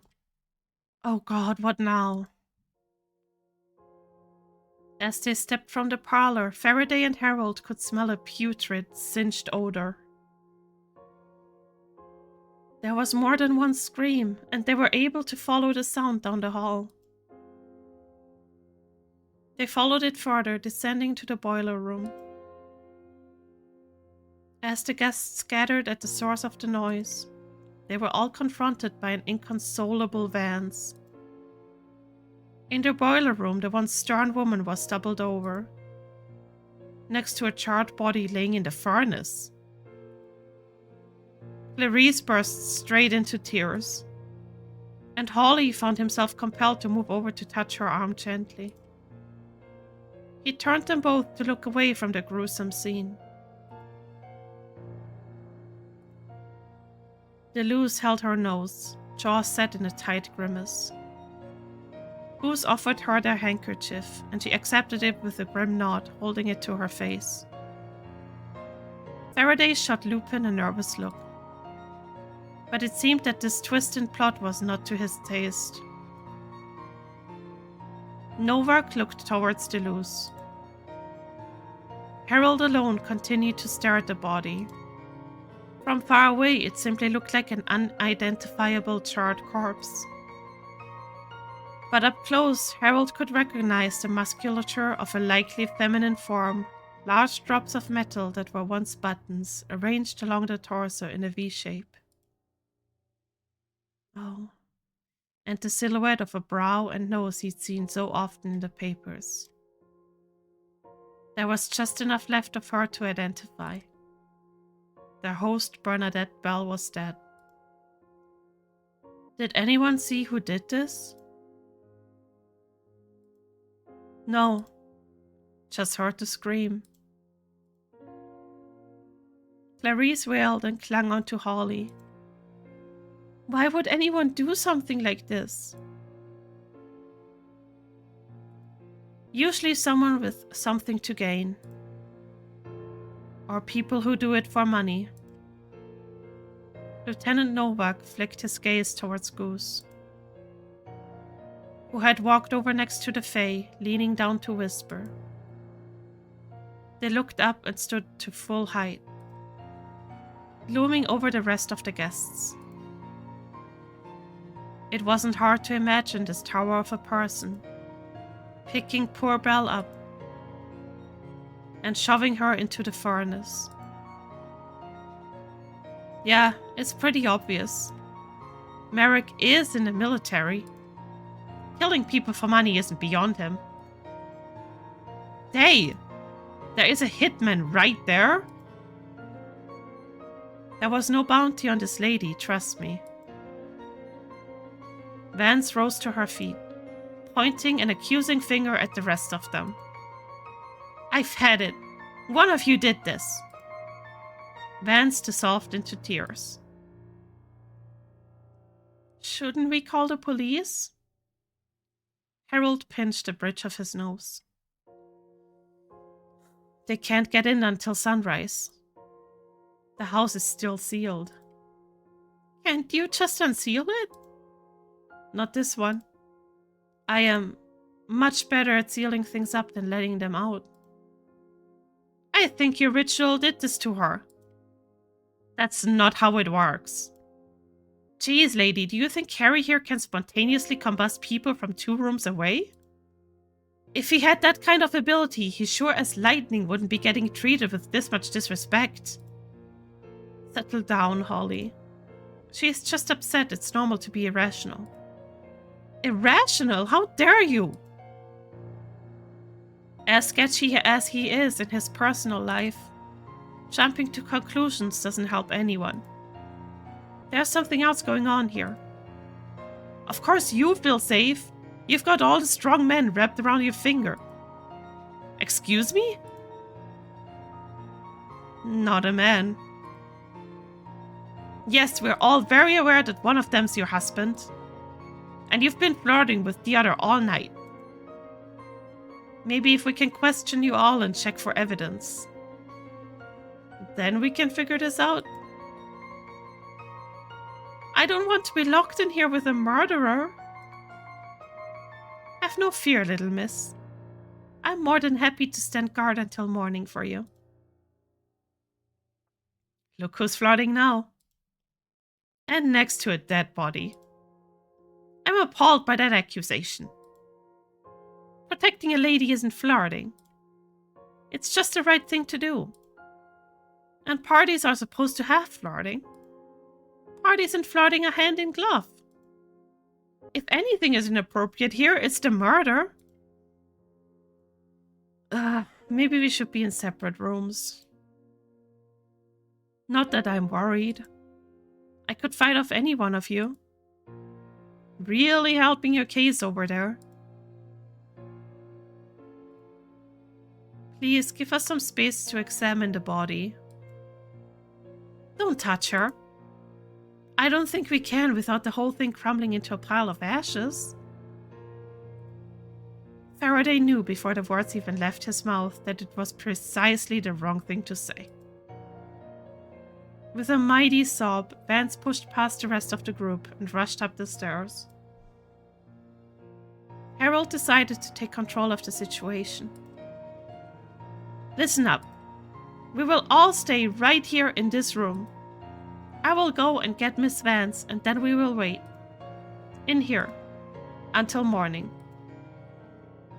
Not a soul touches the crime scene. There's likely only one killer, and against all of us, surely logic and communal thirst for justice will win out. Yeah, no. I'm holding myself up in a room by myself until morning. I'm seriously going to lose it if I have to spend one more minute in this smell. Or in this company. She left, quickly followed by a protesting Nowak. Harold's second attempt to keep the guests together was equally successful as the first. Soon only he and Faraday remained. Perhaps they have the right idea. Let's see if this house has a wine cellar. I'm not going to get paid tonight. So let's use this opportunity to be astonishingly expensive drunks. Harry, it's up to us to figure this out. You saw all that. We can't trust any of them. Only you and I were in the parlor when the murder happened.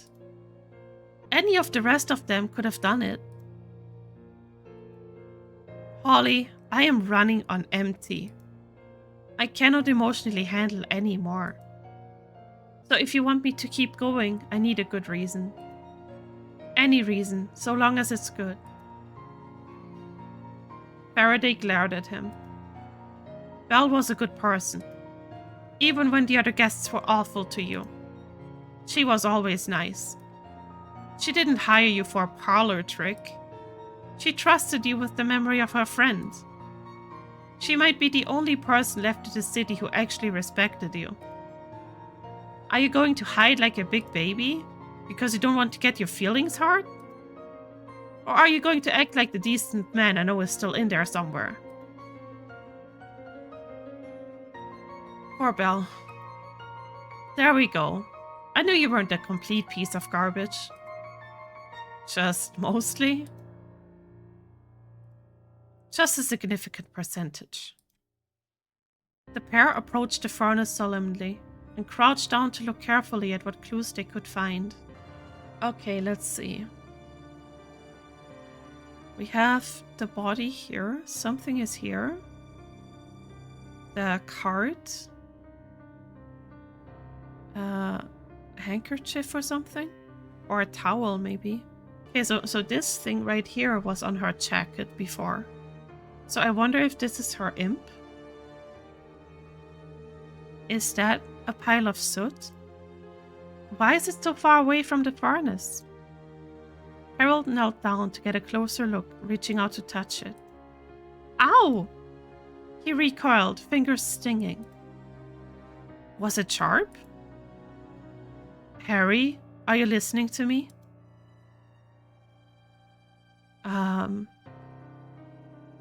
Oh, what is... I can't stop working even if I'm dead. I have so much to do.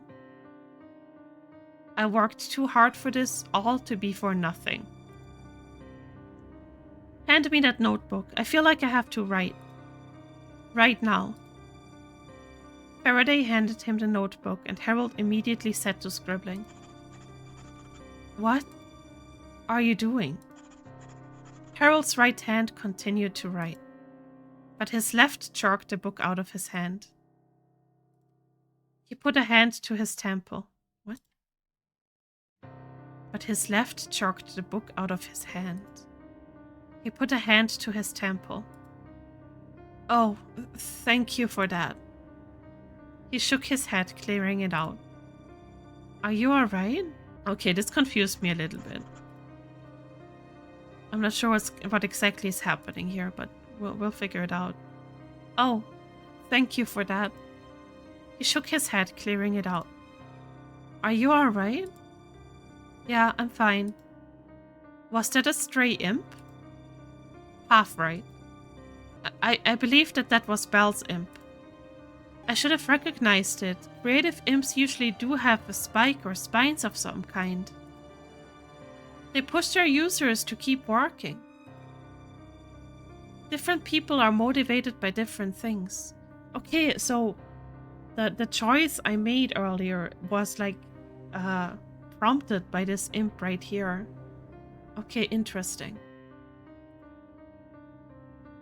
Some people write out of a fierce desire to change the world, some draft out of spite, which always ends up poisoning the user. But it looks like Belle's sense of self-worth was tied to her writing. An imp with this many spines was likely stinging her constantly, encouraging her to write. Something like that would be pretty useful for getting research papers done. It really isn't the worst sort of imp to have. But just like with any imp, if it got bigger... He let the pause linger. Faraday swallowed. Let's see. Deceased. We know that.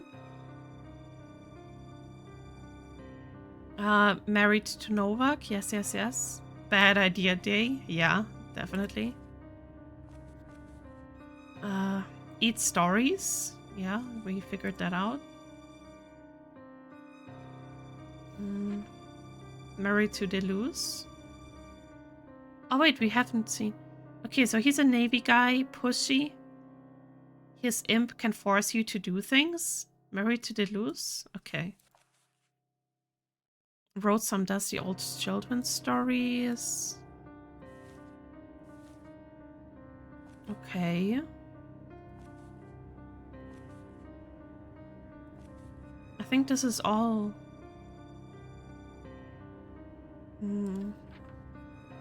Yeah, I think this is all the new stuff.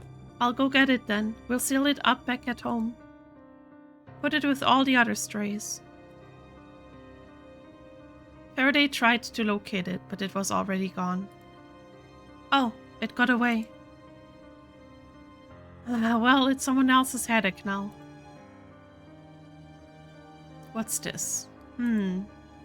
It's just a small piece of fabric, but it doesn't match anything Belle was wearing. I guess if we can find where it came from, we might know more. Okay. The cart? Is this the dinner cart? Why would it be down here? Something is different about it. It doesn't have food on it. Everything looks better when it has food on it. Do you think I would look better if I wore a fruit hat? What? Nothing, just a thought. Okay, what's this? There's a lump of metal here. Oh, I think I know what it is. You remember that key in her sleeve? The one for her office. Yes, when I look closely, I think I can see a little of the shape left. Barely. But it's enough to tell for certain that it is her office key. Faraday stood back as Harold inspected the body. Are we sure that it's Belle? Maybe. Maybe it's a different body? Or a fake or something? Decency forbids I give any details. But I can confirm that this corpse is, without question, Miss Bernadette Belle. Decency? This is a murder investigation. Get in there and really look. Harold glared at Faraday. Would you care to do the honors? Faraday stepped forward, but the lingering smell of burning hair was too much for him. I can't. It would be better, emotionally, if she'd been charred beyond recognition. But yes, I can still tell that it's her. He went pale and finally turned away from the grisly sight. Do you understand?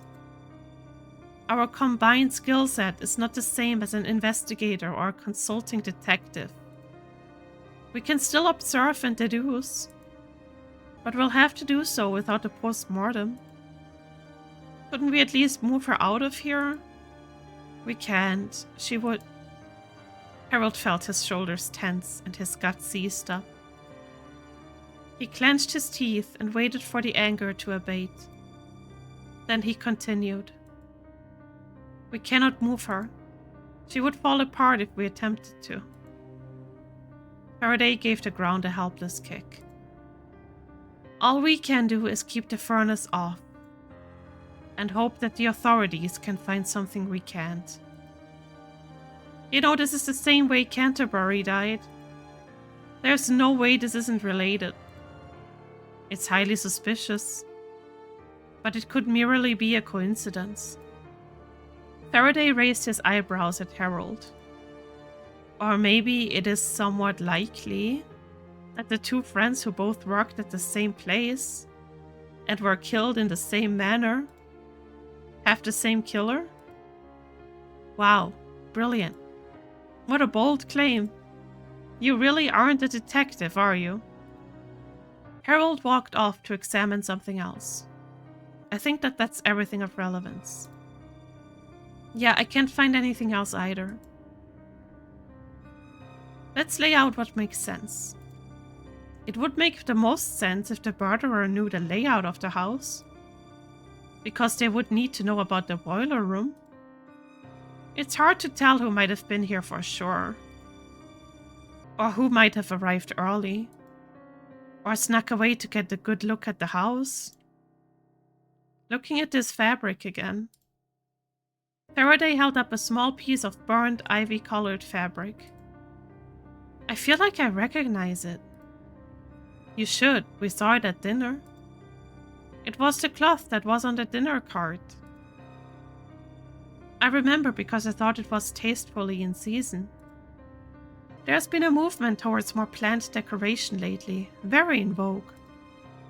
What does that even mean? It doesn't matter. What does matter is the cloth is burned up, which means someone chose to burn it. Why would they do that? I would have to assume that the person who burned it also burned Belle. Though it might have had evidence on it. That makes sense. Well, let's get moving. We won't solve anything sitting around here. Faraday held up the notebook and gave it a little wiggle. I'll start a to-do list. Harold raised an eyebrow.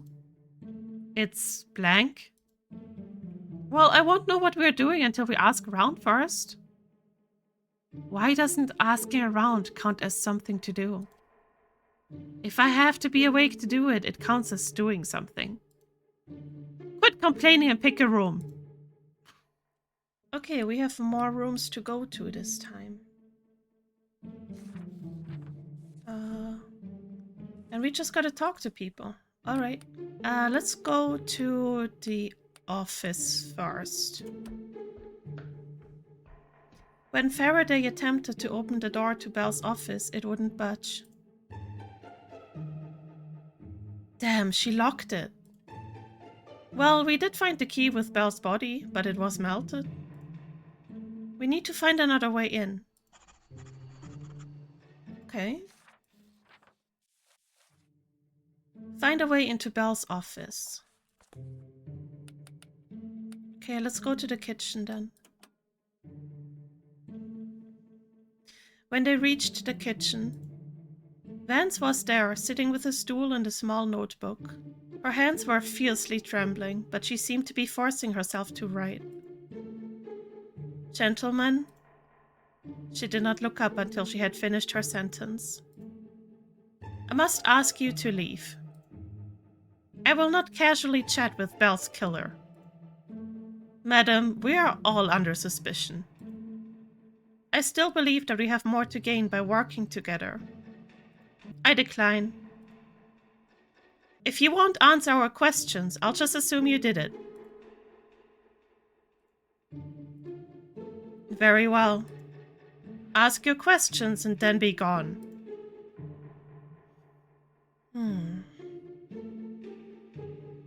Where were you when Belle was murdered? Vance stood up from the stool she had been sitting on, hunched over a small notebook with a black fountain pen. I was looking her up in her office, but she wasn't there.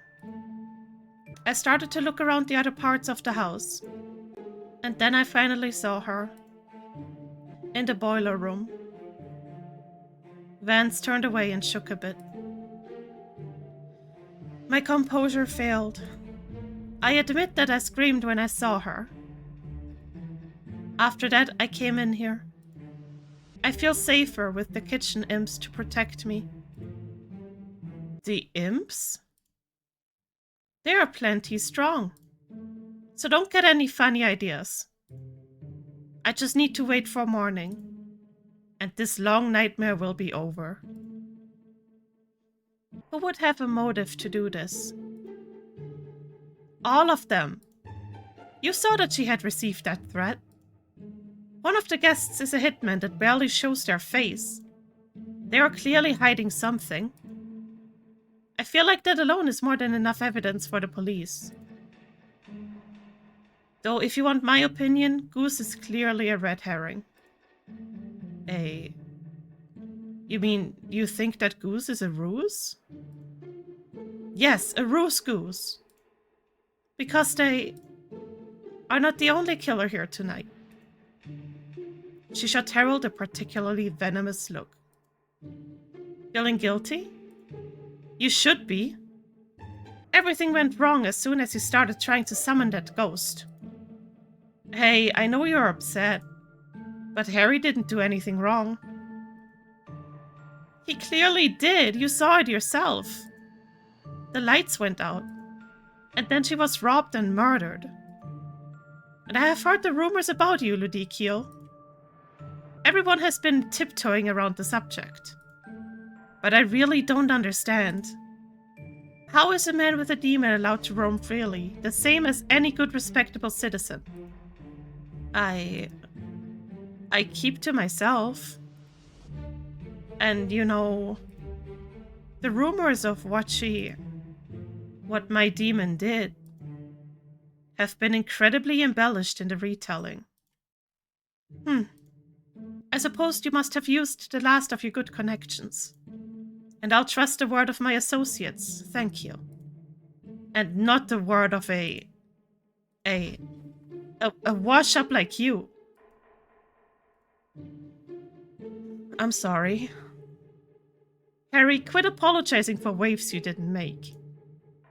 Let's try someone else. Vance looked back down at her notebook. Away with you. Well, dining room it is then. When they reached the dining room, there was a figure sitting on the windowsill, curled up and still in the moonlight. Oh, I see. The figure was poring over a thick sheaf of papers.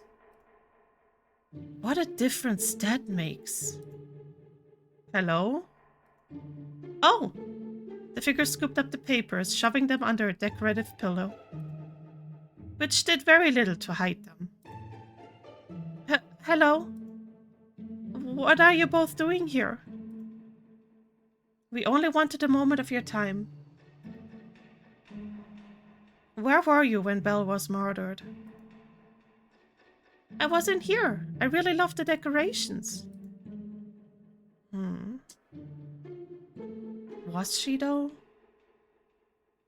Didn't she say that she was gonna be... that she was gonna look for Belle? I don't know. Belle took a lot of things from her own house into the story as Duchess Baker's style and taste. I'm trying to absorb inspiration. Didn't Belle say it was their parlor that was styled like Duchess Baker's room? Yeah. Everything you see is part of my method. What? Okay. Let's try someone else. Please stay safe while you investigate. I'll stay here. She left it unspoken that she would stay in the dining room, where she assumed it was much safer. Why would it be safer in there? I don't know. Let's go... music room. They found DeLus in the music room.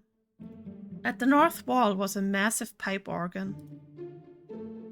Go away. I'm looking for snacks. Why in here? Do you think that you're in... I know where I am. I'm in a room with a massive pipe organ. I got a better look around than either of you did. But you didn't even know there was a music room here, let alone a massive pipe organ. No. I suppose not. How though? Didn't they go into every room to...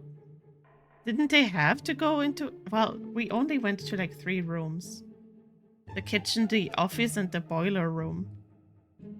But why didn't we go into the other rooms to like see all those as well? I don't understand. Like, right behind Dea, there's like an illustration of a window as well. So why didn't we seal here as well? But yeah, whatever, I guess. Just answer a few questions for us, please. Where were you when Belle was murdered?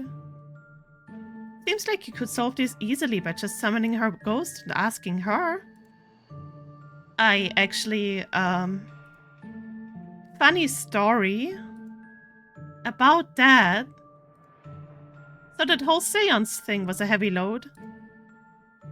You have to give it to him. It sounded pretty convincing. I can't wait to tell people you're a total fraud. Harold balked and prepared to apologize. Faraday cut him off. Didn't your very rich father die under very questionable circumstances? And you design and sell so many ships now. That seems kind of lucky for you. What is he accusing her of here? Maybe Harry decides for his next trick. He's gonna summon the ghost of your father to talk about who might have killed him. This threat was barely veiled, but instead of getting upset, it seemed to excite DeLus. Oh? But he already said that he can't summon ghosts. Why would people believe his lie over mine? Harold noted her reaction and smirked. Doesn't matter. Even if there's a whiff of scandal, somebody's going to come looking for it. Maybe I would be laughed out of society again. But the press would learn your dirty little secret. I would take it on with me, DeLus. DeLus laughed, chipper. Point taken. It looks like I can't win against a very legitimate seance doer. Anyway, I was upstairs when the murder took place. All by myself. Very convincing. Why don't you tell the truth? All by myself. How did he get in here? I don't think this door was open while we were sealing the manor. Oh, are they addressing it now? And there's no windows or other exits. So I guess that behind Dea is not a window. Okay. My bad. Locks aren't usually a problem for me. That makes you a bit suspicious in my book. Look, Belle was promising to put my ship design into her next book. It was even going to be the setting for the whole story. I had the opposite of a motive. But it would have been a story about a murder. Who would want to buy a boat that had a murder on it? Fictional murders are classy and fun. People aren't usually bothered about the context, just hearing the name would get them interested. Exactly, I would have had a design featuring heavily in the mystery. It would have sold even more than I already do. People could come for tours. Her being dead is bad for business, simple as that. And, you know, she was kinda a nice person. If you suspect anyone, look into my human barnacle, Merrick. He always likes to screw things up for people. And if it's me who's involved, even more so. Oh, that makes sense. Screw things up? Yeah, he's sabotaged business deals of mine before. This project with Belle would have meant maybe even getting international attention. He would be furious if I got more opportunities. I'm already out of his league and he's only getting farther behind. So it's not a shock that he would cheat to try to catch up. You think he would really take it this far? Absolutely. I won't lie and say that I would be disappointed to hear it was his doing. Did you see anything suspicious? Even though you're blind? I did hear something when the lights went out. A lot of people were moving when they started panicking. But Goose moved over and opened the case. Oh. I could hear the whole thing. Can you be sure of that? Goose was standing next to Myers and me during the seance. I heard Myers say that someone let go of her hand, and I could tell when Goose let go of my hand. I know that because I am me. So, Goose was on the loose. Then someone with a heavy step ran over to the back of the room and the cabinet door opened. Goose has a really heavy step. Big folks like that usually do. Nowak has a heavy step too. But he's got those awful metal custom shoes. So he sounds different when he walks. DeLus shrugged. You could hear all that even with all the commotion the others were making? If there's shenanigans going on, you couldn't tear me away. We need your help. Everyone seems to. Please? Well, I guess I don't have a lot to do at the moment. And you two are too chumpy to have committed any murders. Thank you? Just don't get your demon out or whatever. I heard that it melted a guy's wife's hand off. In a jar of acid. At a party. That's a new one. You said you can break locks? My imp won't let me get locked into any place. So technically, sure.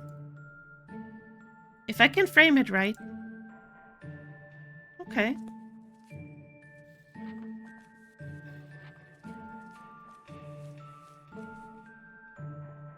Her imp can get her into locked spaces? Yeah, I guess so.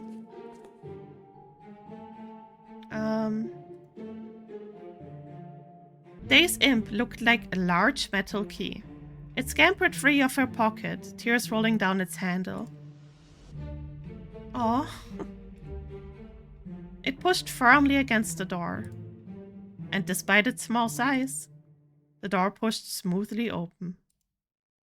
The imp muttered through tears as it pushed. Let me out. Let me out. Are you okay? Why wouldn't I be? It just does that. Like I said, imps are weird. What they say doesn't mean anything. I'm not so sure about that. Thank you, Miss DeLus. That's all you needed? Then I'm off. Snacks are a-callin'. Harold and Faraday entered the office and saw what clearly constituted a murder scene. Oh shit. Scorch marks on the carpet and a mess of papers that were not scattered on their previous visit to the room. There were several cabinets that were open, and the mess made it difficult to know where to look first. Shit. This place is a mess. There's no real way of knowing what objects would be relevant.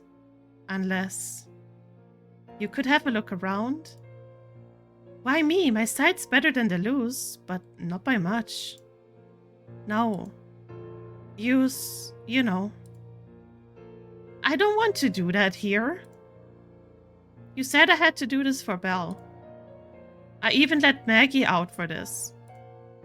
He winced and slapped the side of his forehead. Shut up! If Holly wants to play at Inspector, he's got to make sacrifices too. Don't coddle him. He took a breath and regained his composure. So, Holly, can't you do this? At least to solve her murder? Fine, stand back or go in the hallway, or something. Sure. Faraday took a deep breath and took off his glasses. Oh! Wait, what's his side? What does he... Okay. Alright. Okay, let's see. What's this? Belle's script for the play. It burned up with her. Almost none of it is left. It's not salvageable. This is part of the script too. Hours and hours, all ashes. I wonder if it will never get made because of this. What will happen if it's gone forever?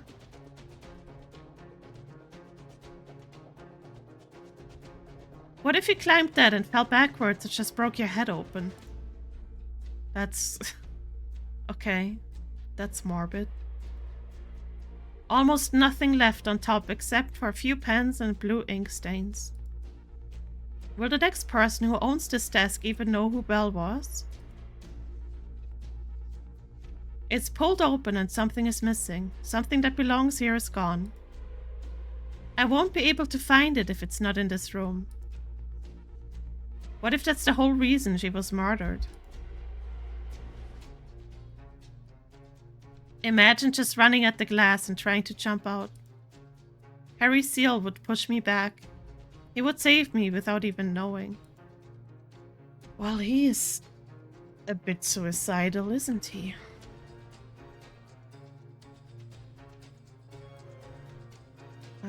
Is there anything else to click on? I don't think so. Oh. There's a burn mark on the ground and one on the ceiling. She died right here and nobody heard it. Did she just combust? Could I just burn up like that? Could Harry? What if the killer comes after us next? Oh. You piece of shit. How many times have you run away? You could have done something with your life. You're the most pathetic loser. A man with no impact might as well have never existed. Belle wrote thousands of words more than you ever will. Jesus. And now she's dead and her work will outlive her. What work have you done? You don't matter. Nothing matters. Oh god. Is his ability like making him like more suicidal the longer it goes on? Nothing matters. Nothing you ever do will be worth anything to anyone. At least Harry has done something. You're too broken to finish a single thing. He's too good for you. When you die, not a single person will care or remember. He tried to keep looking, but the room felt bigger and bigger every second, like it was going to swallow him. That everything inside it felt incomprehensible and impenetrable. His whole life felt like something he wished he could forget. His failures, his unfinished work, they all felt like 1,000 pounds manifesting themselves on his chest. Oh, Jesus. He stared at the room and, in every single object, saw the terribleness of a cold, uncaring world that would burn or fade or rot. The room reminded him of how he didn't deserve to be here. Or anywhere. He was worthless. He lost control of his breathing, and the world felt like a stage he wasn't even on. His heart raced and his face contorted into pained, gasping sobs. He couldn't make words. He struggled to stay standing or to catch his breath. Holly! I'm coming back in. Harold moved close, wanting desperately to make it stop and to put his arms around his shaking friend. Even though his arms ached to hold him, hoping that protective feeling would reach him. But he waited for permission. Faraday's voice was just a series of gasping sounds, but between them, he managed a strangled word. Oh. Okay. Aww. Harry pulled him into a hug and Faraday burst into tears. He moaned and tried to catch his breath between wordless, pained utterances. I'm sorry. I'm right here, Holly. Harry's arms were tight around him, the pressure familiar. Holly wanted to sink deeper into the grip, to fall back through the years to when his embrace had been his on a whim.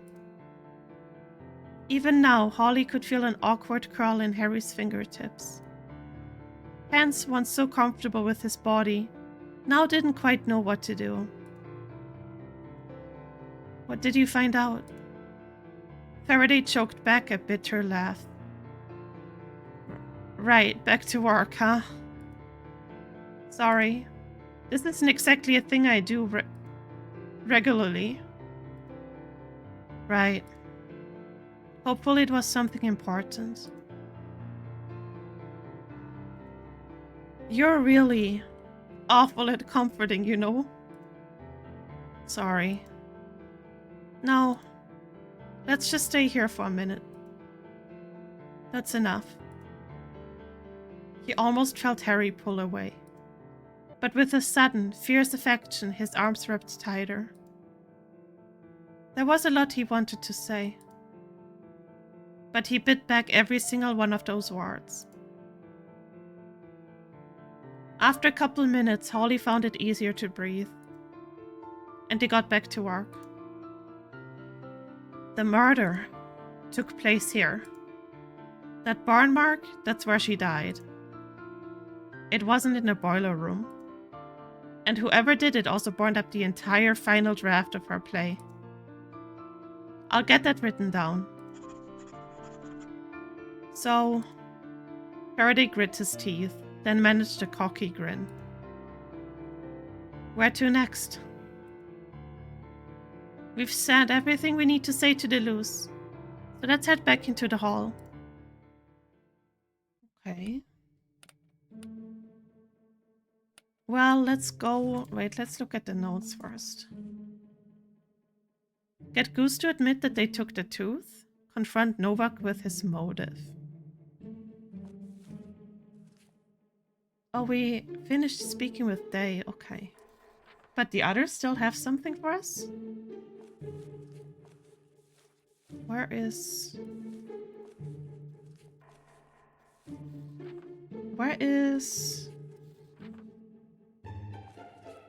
Okay, I guess this is all we took. Let's go to the bath. The bathroom was occupied by a large occupant. It was a tight fit, all three of them standing inside. Hey, are you alright? Yeah, it's nothing. So, are you trying to figure out what happened? As a matter of fact. Why did you steal from the curio case? I didn't steal anything. DeLus said she heard you do it. She's wrong. Okay. Where were you when Belle was murdered? I was in here. The whole time? Yes. Goose's head slipped even further over their eyes. They looked clammy. I feel sick. That does seem believable. Let's try someone else. It's... really cramped in here. Please leave. Alright, parlor next. As they reached the parlor, they found Lieutenant Nowak in an armchair, tapping his foot in idle irritation. We have a few questions. Oh, this will be rich. Where were you when Belle was murdered? I don't have to cooperate with you. You're both, frankly, beneath me. What the hell am I going to get out of answering questions for you? The warm, fuzzy feeling of human decency for solving an innocent person's murder? Pass. Now get lost, both of you. Ugh, asshole. Eyes opened once more on Nowak's chest. And at the sound of his order, Faraday's legs gave another unwieldy twist. With shuddering, contorted steps, both he and Harold stumbled out the door. Well, that didn't get us anywhere. Harold was on the ground in a heap. How unpleasant. But as we both know where we are, it seems that his imp doesn't force us to take his word literally. So, if that's how it works... I don't care how it works. I'm gonna kick his teeth in. We cannot kick any teeth anywhere until we learn how this imp works. And more importantly, The investigation goes nowhere until we question him. Fine. Let me think. Eyes tend to be found on authoritarian imps. People conscious of the control others exhibit. Through this social gaze. Yes, people's imps manifest eyes to watch and judge them. But Nowak doesn't seem to care at all what anyone else thinks of him. Maybe it's a repressed fear? You're projecting that, I think. Smartass. But seriously, if he were scared of how others perceived him, he would keep his imp hidden. But he wears his like a literal badge of honor. Faraday, you're a genius. Wow, been a long time since you called me that. I've seen an imp like this before. It's very common among police officers. When one is intimidated by the officer using it, then they are compelled to follow the officer's order. So all we have to do is not be scared. Well, I can't help it. I'm trying to stand up to him, but he unnerves me. What are you going to do? Switch cases. We need to turn our thinking around. We've been trying to solve the mystery of Bell and Canterbury's murders, when we could have returned to the mystery of the missing wine cellar. Oh no. Don't worry, Holly, it's not so bad to give up. In fact, the more you do it, the easier it gets. With a little practice, you can give up on everything at all, for days at a time. No, I just had an idea, but you're not going to like it. Then why would you even say it? Your turn. My turn? I took off my glasses to search the study. No. If you were to just unseal your imp, temporarily, I think we would have our Nowak problems solved. Oh yes, one problem solved and one even bigger issue left behind. I'm not thrilled about this either, but this is for Belle, isn't it? Plus, she might punch that guy's lights out, which I would find super gratifying to watch. Look, he won't be losing social standing with this dude. He already hates your guts. He might even respect you more after she punches him. Extremely unlikely. You can never be sure with guys like that. Be honest with me. Can you handle this? Tonight already sucks. I'll survive. So, please. Holly groaned and put a hand up to his mouth, looking vaguely ill. Please. I want to see her. Waves of revulsion rippled through Harold's abdomen, and he doubled over. Nausea gripped him, and he fought to swallow back all the saliva suddenly filling his mouth. But as he had just said, giving up was easier the more practice one got. And in a sheer effort of lack of will, Harold gave up. Stomach lurching, Harold vomited himself inside out. And that was not a metaphor. Soon there was a big mess lying on the ground. But it was not the roast turkey and soup. It was a figure.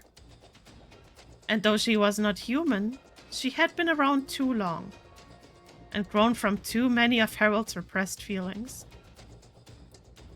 The public considered imps to be something they could control. An imp would not talk back. The public would not refer to her as an imp. To them, she was a demon. But the two gentlemen called her Maggie. Maggie hopped to her feet, squealing with glee. Holly, you asked for me? I knew it. I knew you would want to see me eventually. She opened her arms wide and her eye vein pulsed with joy. Here I am, just for you. Yay. I know you're having a bad night, and I'm going to protect you. Do you know just how badly I've wanted to throw my arms around you? Let me wrap you up. I'll never have to let go and nobody can ever hurt you. Not ever again. No thanks. Let's just question Nowak and get this over with, okay? Faraday stepped toward the door. But Maggie jumped in front of him, wagging a finger. You know what I want from you first. Maggie bared her sharp teeth. Faraday shrunk away from her, but he wasn't fast enough. First, I want to see your notebook. I love looking at it. She snatched it up from his hands and scribbled in it, giggling to herself.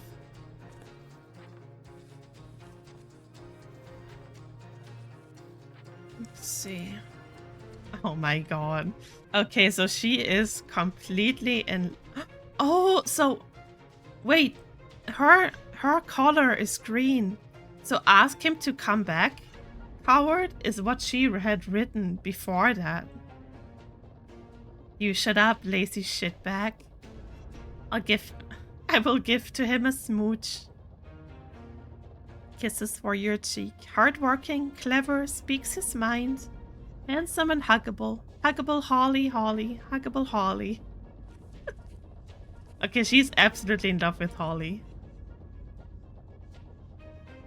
She, her. Is that allowed? I want all the genders. Gimme. Cool sideburns, though. I'm so sad because I'm Garbo. Shark, true. Usually intoxicated and moping, yep. Holly, you're so smart. We should kiss. I guess that's all. Oh, but only if you fear him. Okay. Alright. It's been so long since he let me hold it. Harry and I read through it all the time when you were gone. There. She handed it back to him. Faraday looked slightly shell-shocked. You're not going to. Oh, are you disappointed? Maybe thought you would get a big old smooch out of the evening? No, I remember what you told me. Maggie, I don't like it when you hold me tight like that. Maggie, your spit is literally acid. Don't kiss me. We can keep taking it slow, no worries. PDA is off limits at a murder scene. This is an absolute rule. Unless you really wanted to blow off the investigation. Just get drunk and canoodle in the wine cellar. Very romantic. Ugh, Maggie, you're always so much. But Harry really looked at it all the time? Of course, things got so much worse when you left.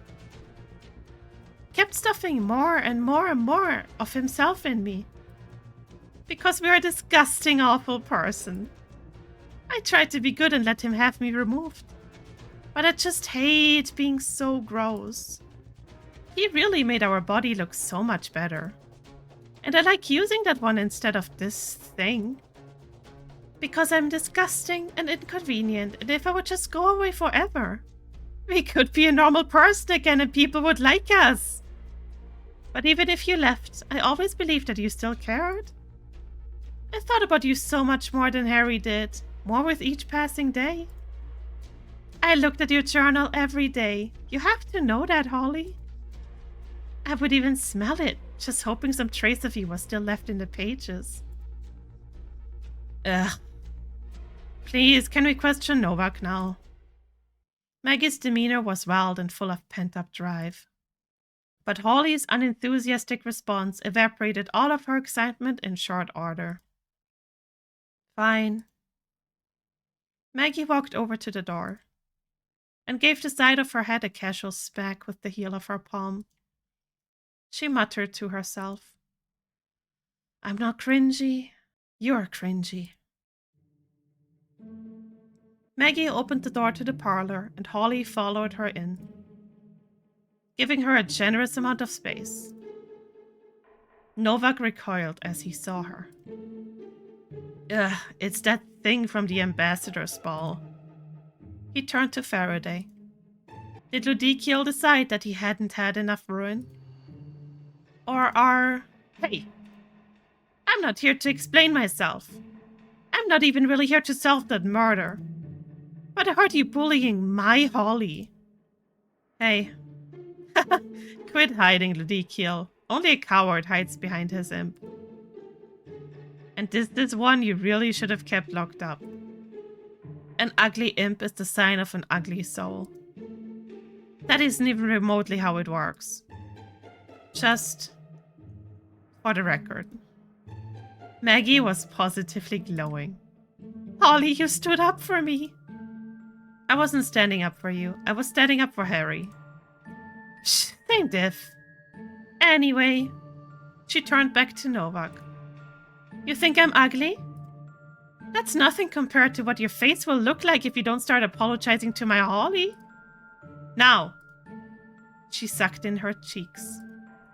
And then spat a wad of bright green something on the floor. The carpet sizzled just for a moment, but long enough to burn a coin-sized hole into it. Nowak tried to employ his imp, the eyes flashing. Get away from me, freak. Faraday took an unwilling step back. But Maggie laughed, striding forward and staring him dead in the eye. Oh, you want me to boo-hoo and cower?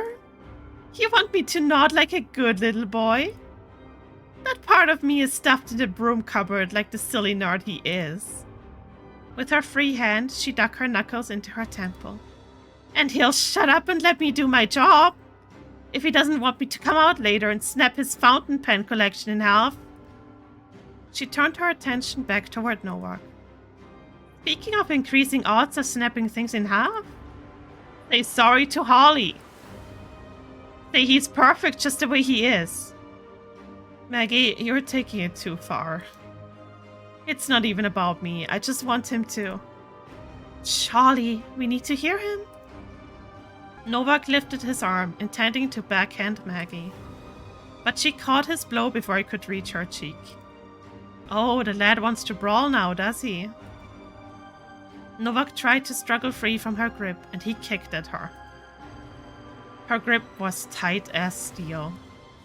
Unfortunately, his boot toes were tipped with steel too. It dug into her side, and she dropped to her knees. Nowak loomed over her. Faraday let out a cry of outrage, but Nowak turned his imp gaze toward him. Don't move and shut up. Faraday's feet froze in place and he ground his teeth together. Nowak grabbed Maggie by the hair and lifted her up. Well, I suppose the case is closed now, isn't it? Ludicael's demon ran amok and started killing people.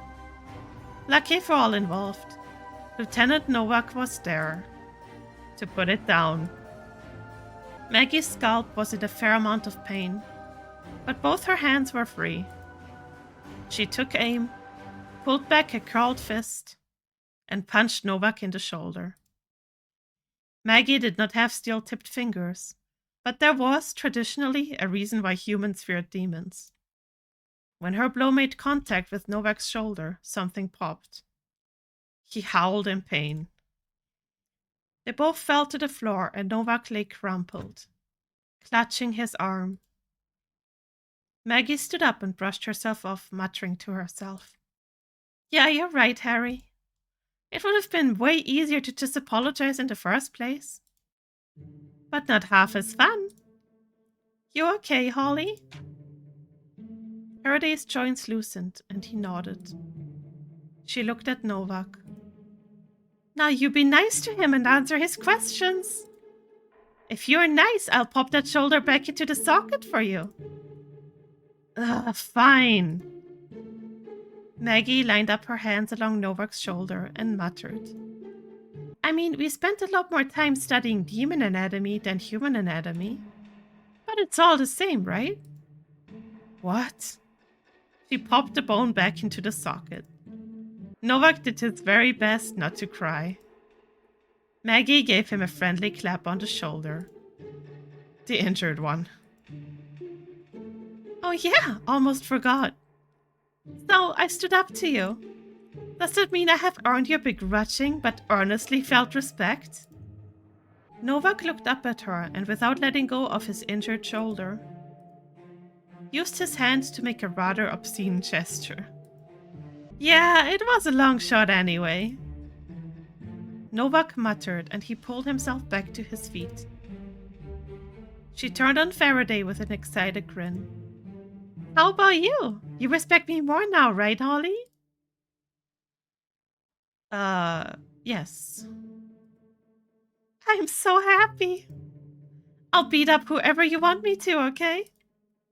You just call my name and I'll come running. Be back in a moment to question you, Nowak. Maggie practically skipped out of the room, aglow with excitement. Holly, you took me out to a nice dinner. And I even got to protect your honor. Faraday followed her out, exasperated. You assaulted a guy that might go after us later. Potato, potato. Look, it's not exactly my ideal date, but why quibble? It's nice to have someone who is willing to be seen with me. She closed her eyes and pursed her lips. You can kiss me goodnight. Come on, you're head over heels for me. I know you wanna. She didn't open her eye or change her posture, but she did give an impatient little hop. Sweep me off my feet, you soft, handsome devil. He couldn't look at her. I've told you before, I have feelings for someone else. But that's not... She muttered to herself. I'm just as much Harold as Harold is. Maggie frowned, wilting. I'll get changed into something more comfortable, shall I? She started to walk away. Hey, Maggie, She cut him off. Don't worry, cutie. I'm just heading down the hall for a minute. Nobody likes watching someone throw up.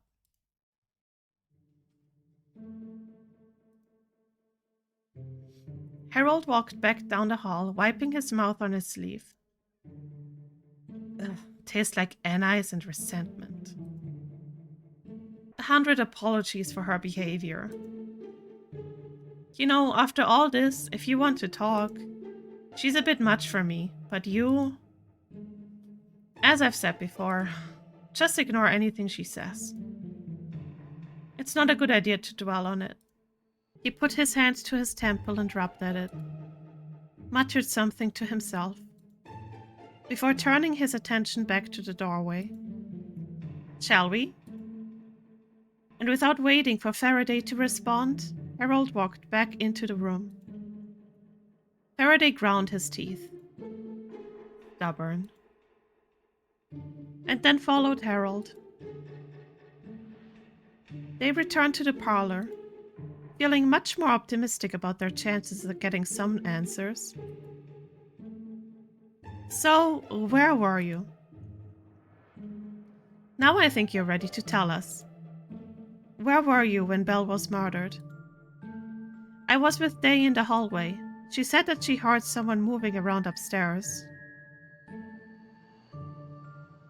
But they said that she was alone. So is she, like, trying to frame him or something? I don't know. Or is he lying? Who's lying here? Didn't she tell you that? No, she didn't. Nowak gave a deep, fatigued sigh. She's trying to frame me. Very aspirational to have a marriage where your wife wants you to get framed for murder. Did you see anything suspicious?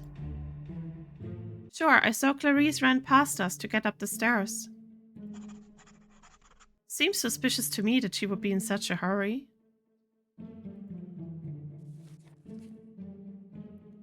Ask Clarice Myers why she was on the stairs. Confront Nowak with his motive. Confront him with his motive. DeLus claimed you had a reason to kill Belle. She says you were trying to sabotage her. Having a motive doesn't mean I did it. Don't make us get hurt to come back. Nowak rubbed his shoulder. Ugh. Look, if Dea says I wasn't with her, then that means she has no alibi either. And she has a history with murder. I don't want to get her into any trouble. I say she was with me. It's on her for saying I wasn't.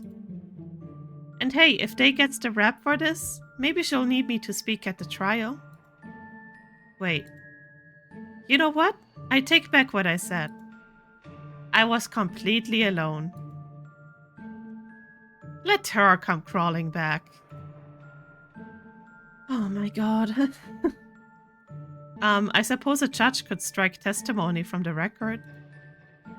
But this isn't a court case. You're just talking to two guys. Two guys who know that you and DeLus have an alibi. You're no fun. Yeah, I think we're done here.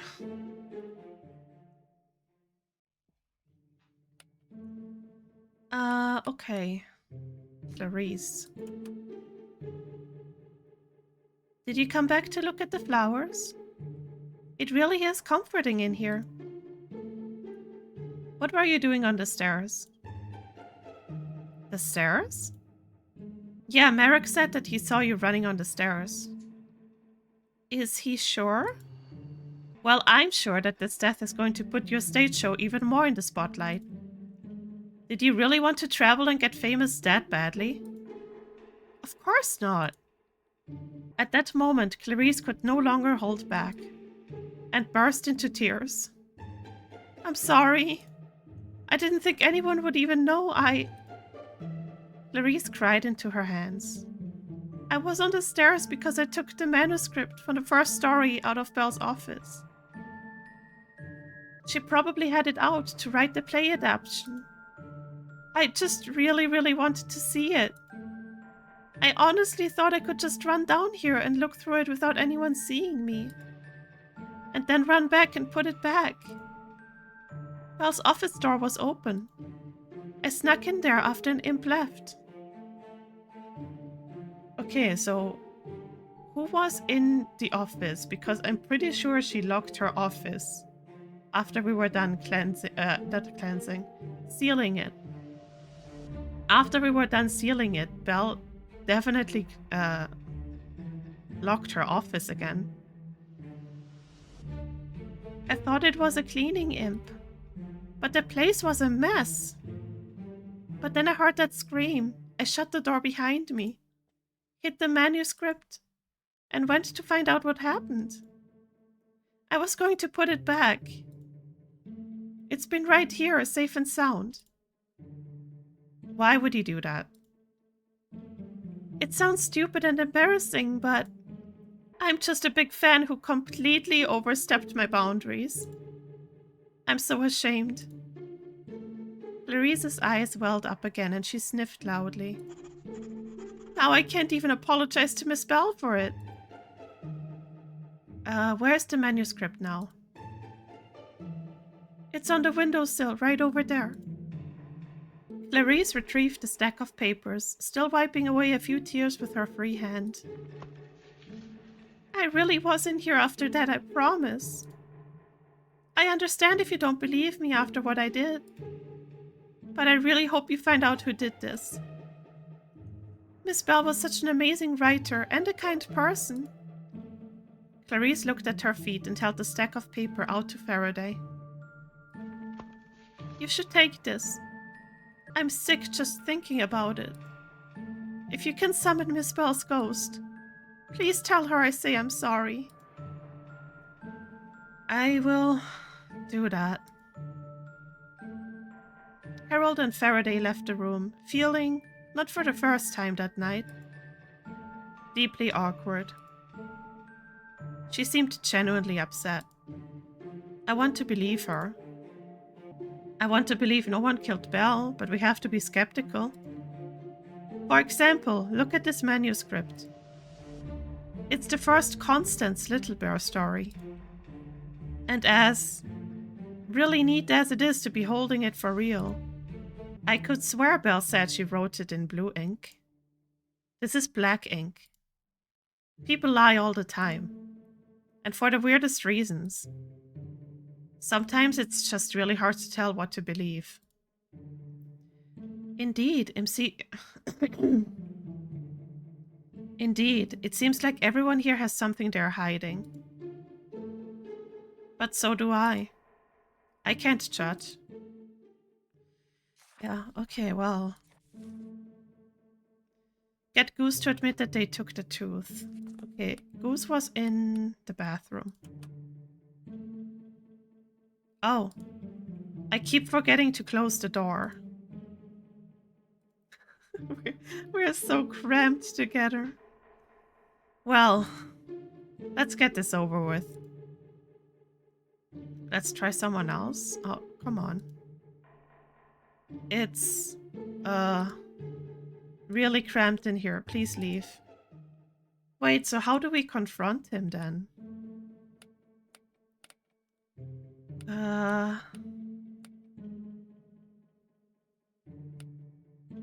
Should we go to the kitchens again?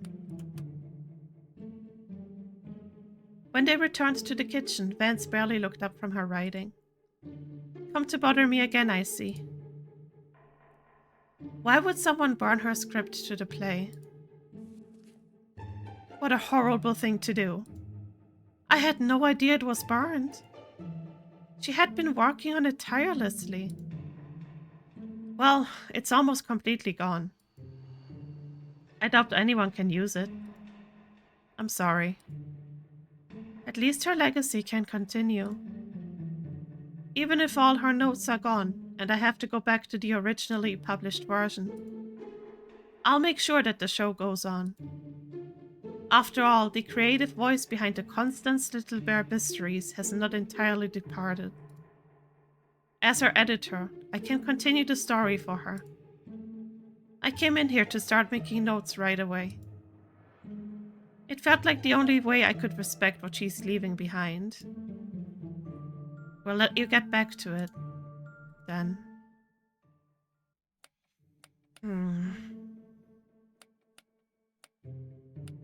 Back to the music room. I want to see what Dea has to say for herself. Whoa, welcome back.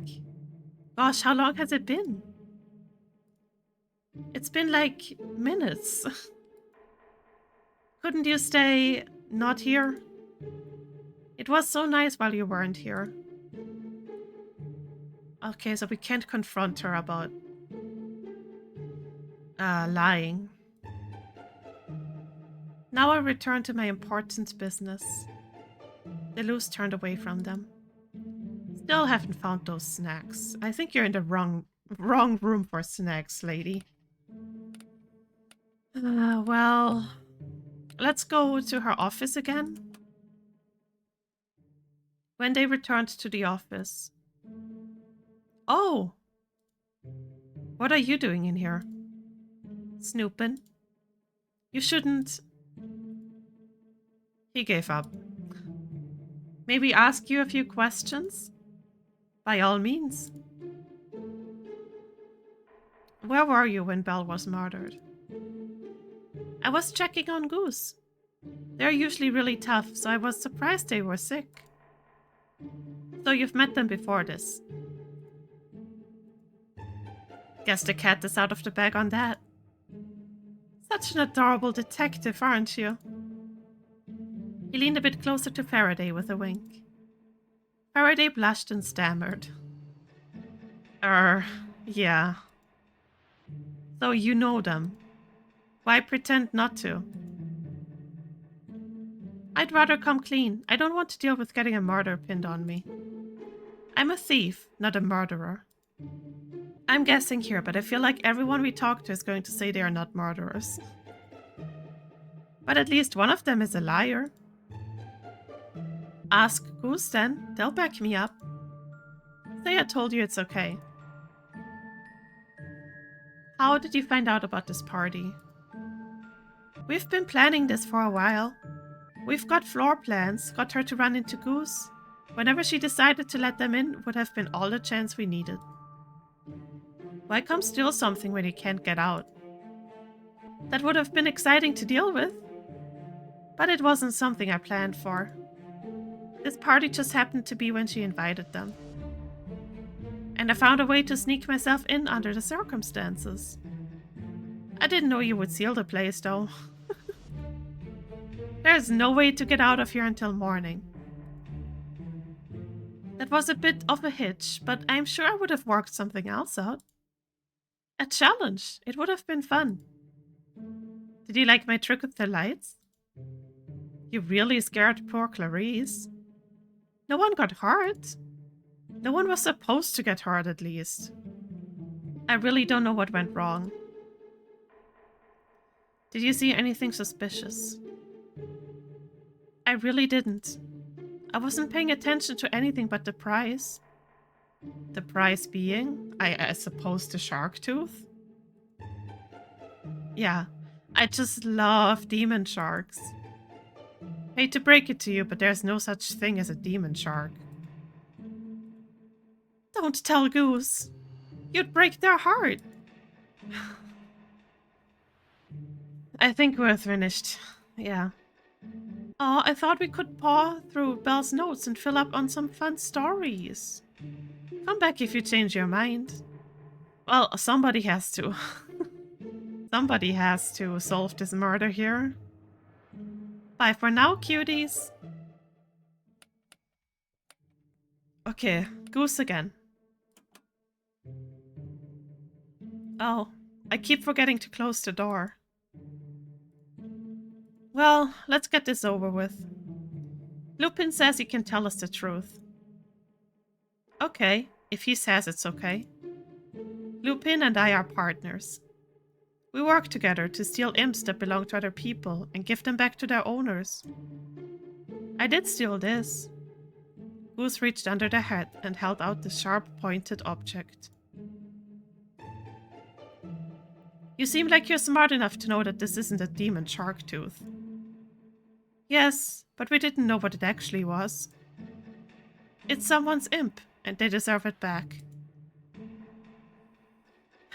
Maybe it's better if I take it and seal it up. No way. Goose pulled it away and put it back under the hat. You don't have the right to deprive someone of part of themselves. Maybe they got rid of it for a reason? No matter the reason, living with only part of yourself will always feel empty. Looks like we're done here. After everything we saw and heard, I'm pretty sure I know who killed Canterbury and Belle. Faraday nodded. Me too. Do you want to check your notes before making an accusation? Because now would be a good time to do that. If I'm not checking them now, then I assure you, I don't need to do it at all. The culprit is... Okay, hold on. I want to check notes first. I think it was Vance. Well, all things considered, it must have been Vance. I mean, it's pretty obviously. Harold put a finger to his lips, then whispered. Wait a moment. He leaned in and quietly continued. I'm certain that we are on the same page. But let us proceed with caution. We cannot tell where exactly the rented imps may be. We cannot allow them to suspect that we think it is. He mouthed the word, Vance. Holly nodded, and then stated loudly. Since all of you said it wasn't you, it must have been a suicide. No murders in either case. Mystery solved as far as I'm concerned. He tilted his glasses down, so that Harold could see his eyes, and gave a big wink. Harold did his best to act annoyed at this, instead of incredibly charmed. They headed toward the kitchen, but instead could hear movement toward the music room. When the two men arrived at the music room, they found Vance there, as well as Lupine and Goose. Hold it right there. Lupine gave him a cheeky grin. We are nosy tonight, aren't we? Faraday clenched his hands into fists. Despicable. You were in cahoots with her the whole time? I guess there's no point in hiding it after all. Goose withdrew the demon shark tooth from underneath their hat and handed it off to Vance.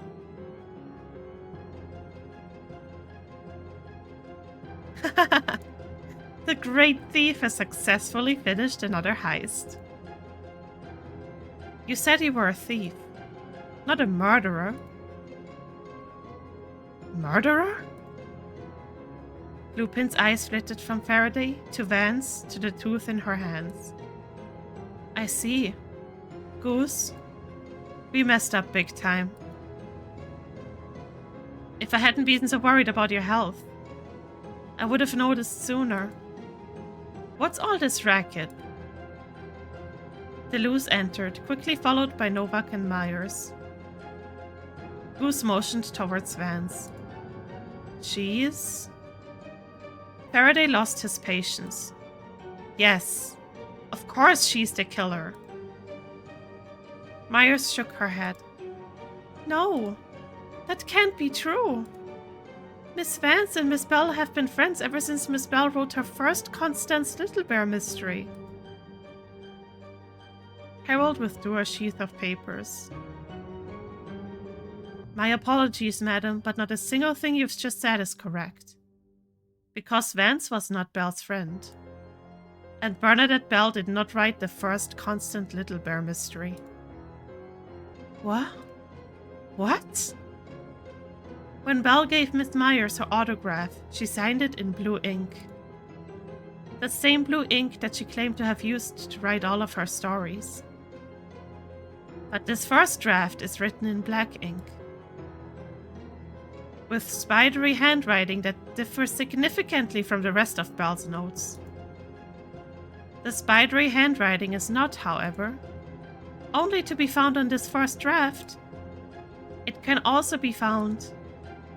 Faraday snatched a small notebook out of Vance's hand and held it open to show the assembled onlookers. In Vance's personal notebook. Not a word of this is true. This is just a distraction. He's throwing accusations around in order to confuse you all. None of you can trust such a vile man, nor his associate. Hey, I could have sworn I heard you mention that you were the one who recommended Ludicael to Bell. I mean, Ludicael's not a guy I would invite to a party either. But if I was looking for someone shady to take the blame, plenty of people would assume he did it. She invited me too. She said that Bell had stolen her imp and she needed our help getting it back. She was supposed to give Bell our calling card, so that Bell would know we were stopping by. Why did she even need our help? Miss Vance, you could have strolled in and asked for your imp back at any time. Boss, it was a frame-up. Oh, she must have figured. If Ludicael didn't take the fall, there would be 2 more outlaws as backups. Me? I'm never someone's backup. I never play less than center stage. All that matters is she had plenty of patsies shielding her from suspicion. So cruel. This is mere conjecture, nothing more. How on earth could I have killed Bell? As you've so callously established, she gestured to the hole in her neck. I have no imp of my own. Not true. You vile thing. I'm not lying. I haven't published a book in years. I was forced to sell my imp. You didn't have your imp. You had several rented imps. As you all know, Vance made our dinner tonight, using one of the cooking imps that makes a flame hot enough to char a person alive. One that is, I might add, more than big enough to hold a human body, and soundproof enough to smother a tea kettle's screech. let alone the last cries of poor Belle. And she's had control over them both in the past as well, because she said Belle would rent these imps from the same people often. She used a cooking imp to kill Belle in her office. Then, assuming that the imp couldn't move with poor Belle inside, Vance put Belle's body onto the same cart she used to serve dinner, the one with the ivy cloth. She carted Belle's body to the basement, dumped her into the furnace, threw the incriminating cloth in after her, and then screamed, alerting the rest of us. You did it. Admit it. I'm stunned that a man like you was competent enough to put this all together. But solving this only means you've doomed everyone here. So, fine. What does it matter? I wrote the first Constance Little Bear mystery. It feels so good to say it. I published it under a pseudonym, knowing that the public would never accept it from me. Me, a respectable writer of beloved fairy tales? Writing tales of blood? It would sully my reputation. The story did modestly.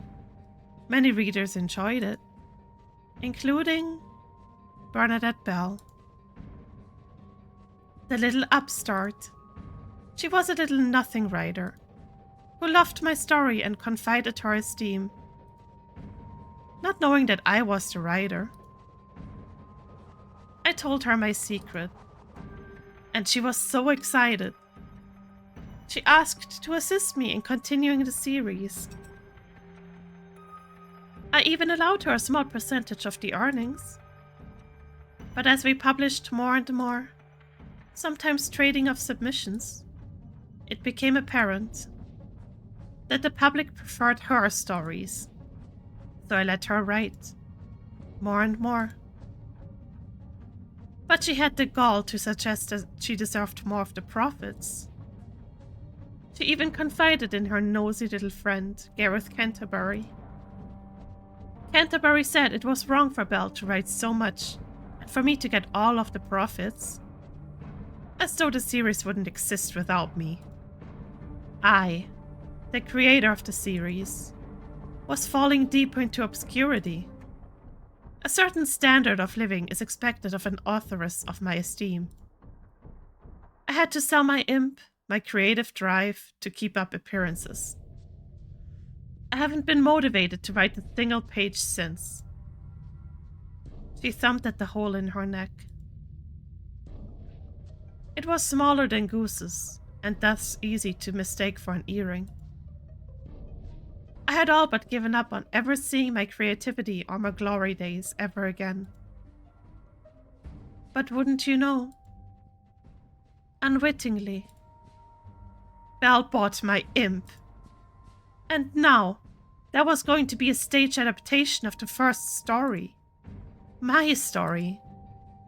But the director and Belle insisted on having Belle rewrite it. That was really the final straw. So I dealt with Canterbury, as she knew our secret, and then I dealt with Belle. And now, I don't need a single thing in this house to survive. And fire has really done me quite a few favors lately. Why not one more? Oh, jeez. The oven imp stood in the doorway, flame and iron barring the only exit. The rental imp just became unstable. It lost control and burned the whole mansion down. And tragically, none of you made it out. A shame we didn't catch that it was unstable when it killed Canterbury. What a shame too that I will have to rewrite that script myself, now that Belle's gone. But it will tie the whole narrative up neatly. An unhinged imp, an unfortunate fire, but no one to blame. And the public loves a neat and tidy story. Ah, jeez. The guests were at a loss for words. Lupin whistled in admiration. Lady, that is a wild story, sure. But you're forgetting one thing. We're not just going to stand around and let you kill us. Goosey, get her! Goose drew a gun from their side and held it leveled at Vance. You seem to be forgetting about the second imp, which is just as dangerous. The razor-thin knife imp sliced deeply through Goose's hand, and they recoiled, dropping the gun and clutching the wound. Oh no. Vance laughed and held her own imp aloft. First, I shall reclaim my creative drive. Then I will claim your lives. And then I will reclaim my career. Harold felt his stomach lurch. It wasn't the merely self-obsessed fear of social discomfort this time, but a sudden terror for the safety of every person he'd locked inside the house. Wait. When we entered the house, Belle mentioned that she hadn't been feeling well. And when Goose stole the imp, Belle was full of energy. While Goose was suddenly stricken ill. That imp is dangerously full of spite and envy. That must have been what made Belle and Goose sick. If you return it to yourself right now, you might not be able to withstand. Vance laughed. Don't be absurd. I have it back where it belongs, and not you nor anyone else will be able to take it from me. Once I have my creative drive back, I will be returned to the height of my writing ability. How could I, the greatest author of the modern era, be envious of anyone else? And with that, Vance lined the thin spike up against the hole under her ear.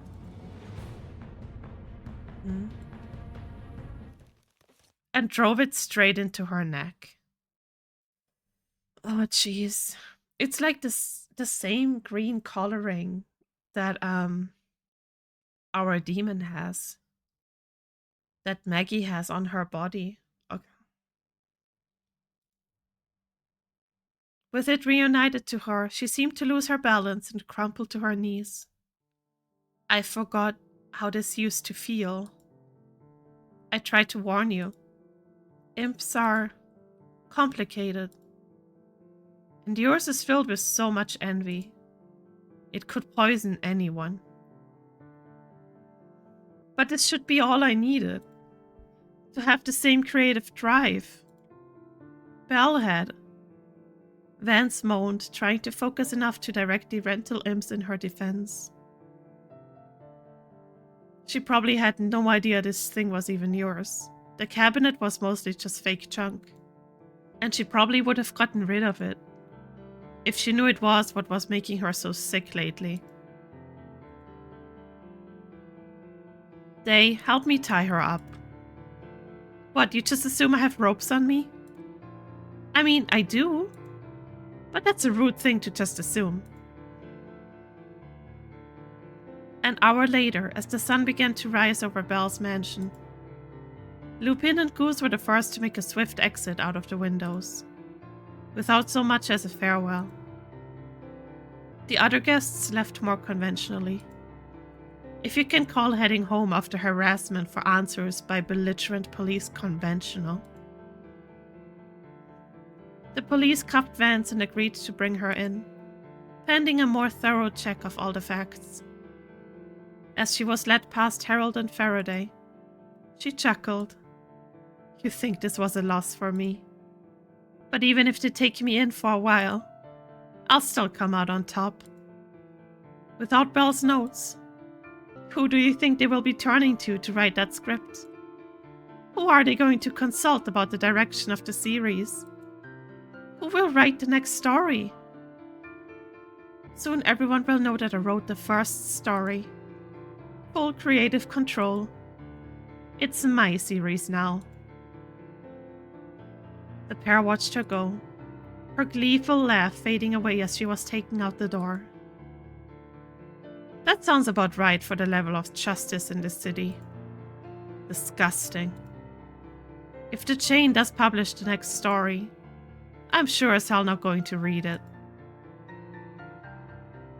While Harold gathered up his things, Faraday slumped over on the couch. Hey, next time you're going to a party, remind me that I hate them. Same. How about I remind you of this? Nobody invited you in the first place. Ugh. Faraday rolled over. Do you at least still have a solicitor? Some kind of lawyer? There's got to be something else we can do, so that Vance doesn't get her way. Oh, sure. With all the money she didn't pay with for this evening. Faraday pressed his face into the cushions. We could pull a Lupine and help ourselves to payment. Harold sighed. We could probably get away with it, but it just wouldn't feel right even. Oh. Oh, did the imp come back to us? I can't stop working even if I'm dead. Harold dropped his bag and clutched at his arm. Hanging off of his sleeve, there it is, was Bernadette Bell's imp. You little rascal. When I've finished finding that script, I'm going to seal you away. Wait, what? Harold opened up his bag and dangled the little thing above it. Nothing, it's simply Bell's imp again. It got me with one of those accursed chaps. No, before that. You said Bell's script? Yes, it's trying to get me to... Harold stopped and the imp hopped up onto his arm. It gave a questioning look. Oh, I think I understand. Bell's imp was made from her desire to continue working. Belle was obsessed with finishing her script when she died. And without Belle around, it seems to need to compel someone else to complete the job. The imp hopped a little, seeming to reach for his hand. Harold lifted a finger, and without a second thought, he pressed his fingertip down against one of the sharp spines. The directors need the script or their play can't go on. Harold was halfway out the door before Faraday could hop to his feet and follow. The imp led them upstairs to Belle's office. Moving his sore hand along the side of the desk, Harry felt around and found a secret compartment. It slid open with little resistance. They pulled out a large document, all handwritten in blue ink. Faraday gripped Harold's shoulder. She must have suspected something. Does it look like it's usable? Faraday flipped through carefully. He was quiet for a time, taking it in. Ollie? This rewrite fixes all of Vance's mistake in the first story. I'm sure people are going to like it. Vance is probably going to scream her head off when she finds out. Serves her right. I can't believe something good finally happened tonight. We can give this to Myers and the director and everything will... I'm reading. 3 months later. In Harold's stray imp-infested house. Harold and Faraday were dressed in their best yet again. Faraday looked down at the 2 tickets in his hand. All that stress and hard work. And she didn't even bother to send us free tickets. At least we managed to get enough money together for them. You think you can handle this? It's the premiere, so there are going to be a lot of notable people there. For one night, I promised to ignore them all. Faraday wasn't sure that Harold could keep to that promise, but he appreciated the effort. You know, I heard an imp lost control in the theater last month. It would be just our luck to run into that on our one night out. I'm going back to bed. Harold turned around and plodded away. Like hell you are! Get back here! I'm letting my legs go limp. I'll drag you if I have to, you lousy bastard. I earned this damn date. True end. We got the true end on our first try.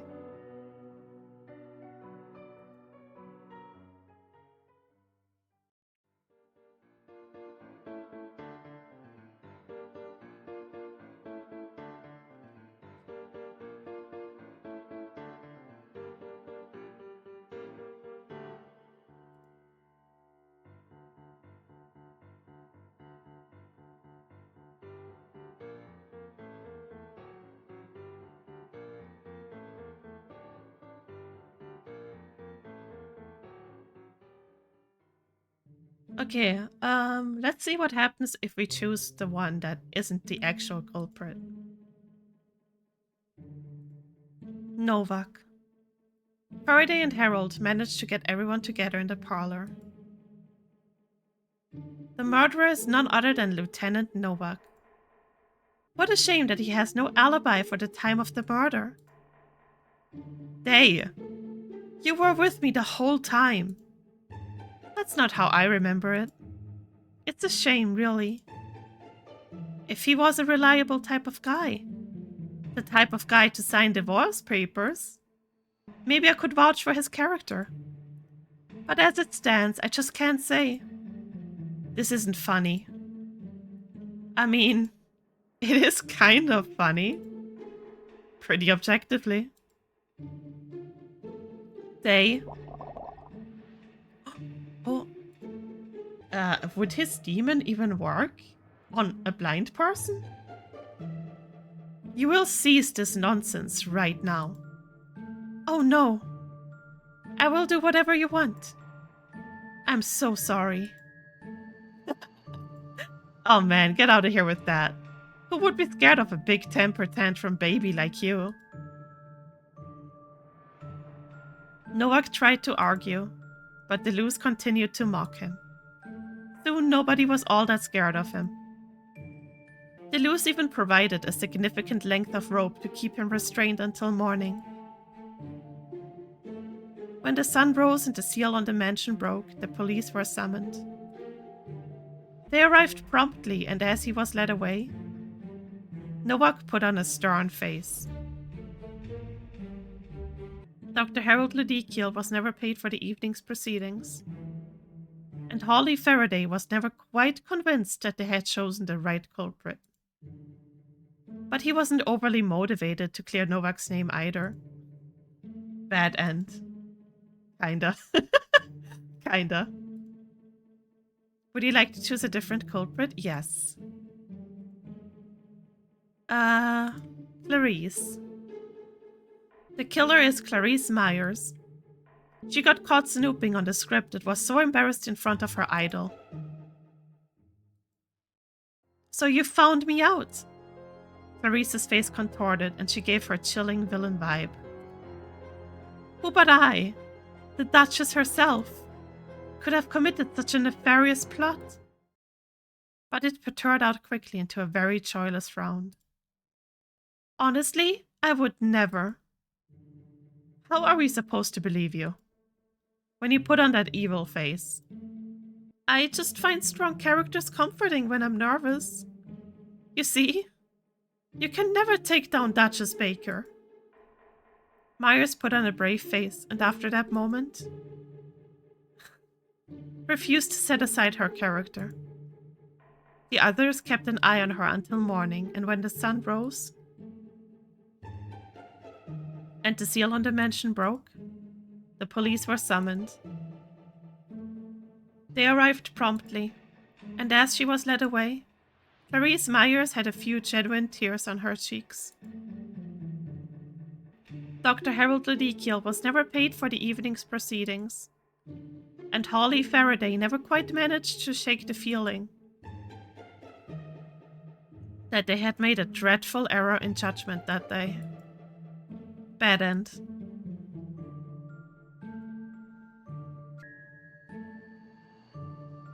The only obvious choice is Lupine Flowers. Artful. Perhaps I do have the ability to do a thing or two with spontaneous fire? The body was burned in her office, and you were even hanging out there at the scene of the crime. I would never. I'm a gentleman. Maybe a bit of a curious and nosy gentleman, but a gentleman nonetheless. Nothing about that sounds like a gentleman. Neither does stealing from Belle. What? That's definitely gentlemanly. I'm a gentleman thief. I sent a note covering this. Why did no one see my note? And he even had an accomplice, Goose Downey. Guilty as charged. Not cool, Goosey. Not cool. I'll take that item you stole. Vance held out her hand and took the demon shark tooth from Goose, who surrendered it willingly. The group managed to get the two thieves tied to chairs, but when the sun rose, the seal of the mansion broke. Both of them managed to slip their bonds and escaped before the police were summoned. The demon shark tooth went missing yet again. This escape was very much to the dismay of a zealous man in a trench coat, who showed up just as quickly as the police force. Both culprits were wanted, and these crimes were added to the many they were already accused of. Okay, they. Our killer is Miss DeLus. She said she was alone at the time of the murder, and she could easily have broken into Belle's office. Plus a prior offense. Good luck backing any of that up. I said before she was with me. Merrick, I don't need your help. They turned to the rest of the group and put out her hands. I guess you're going to have to tie me up until morning. Why would we tie you up? You're not resisting. You're not exactly a threat. Or am I? Who knows what I could be capable of? Better really get me tied up nice and tight. The others kept an eye on her until morning. And when the sun rose and the seal on the mansion broke, the police were summoned.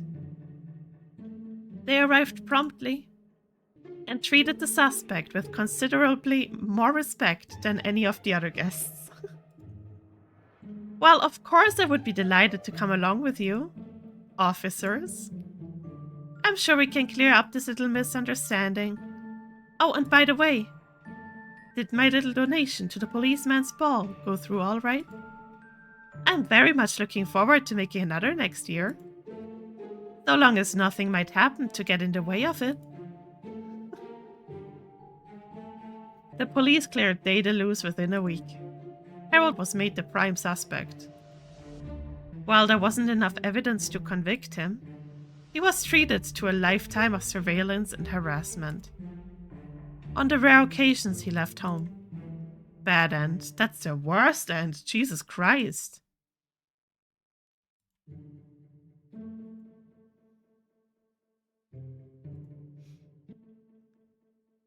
Out of everyone here, our murderer has to be the one who said they were a killer from the start. Goose Downey. How could you? Wasn't me. Sorry to say, that's not very convincing. And we can't forget their accomplice, Lupine. Who, me? Never heard of a goose. What even is a goose? You're not fooling anyone, pretty boy. Ah, shucks. Well, it was worth a shot. I'll take that item that you stole. Vance held out her hand and eagerly took the demon shark tooth from Goose, who surrendered it willingly. That evil smile she has on her face makes a lot of sense.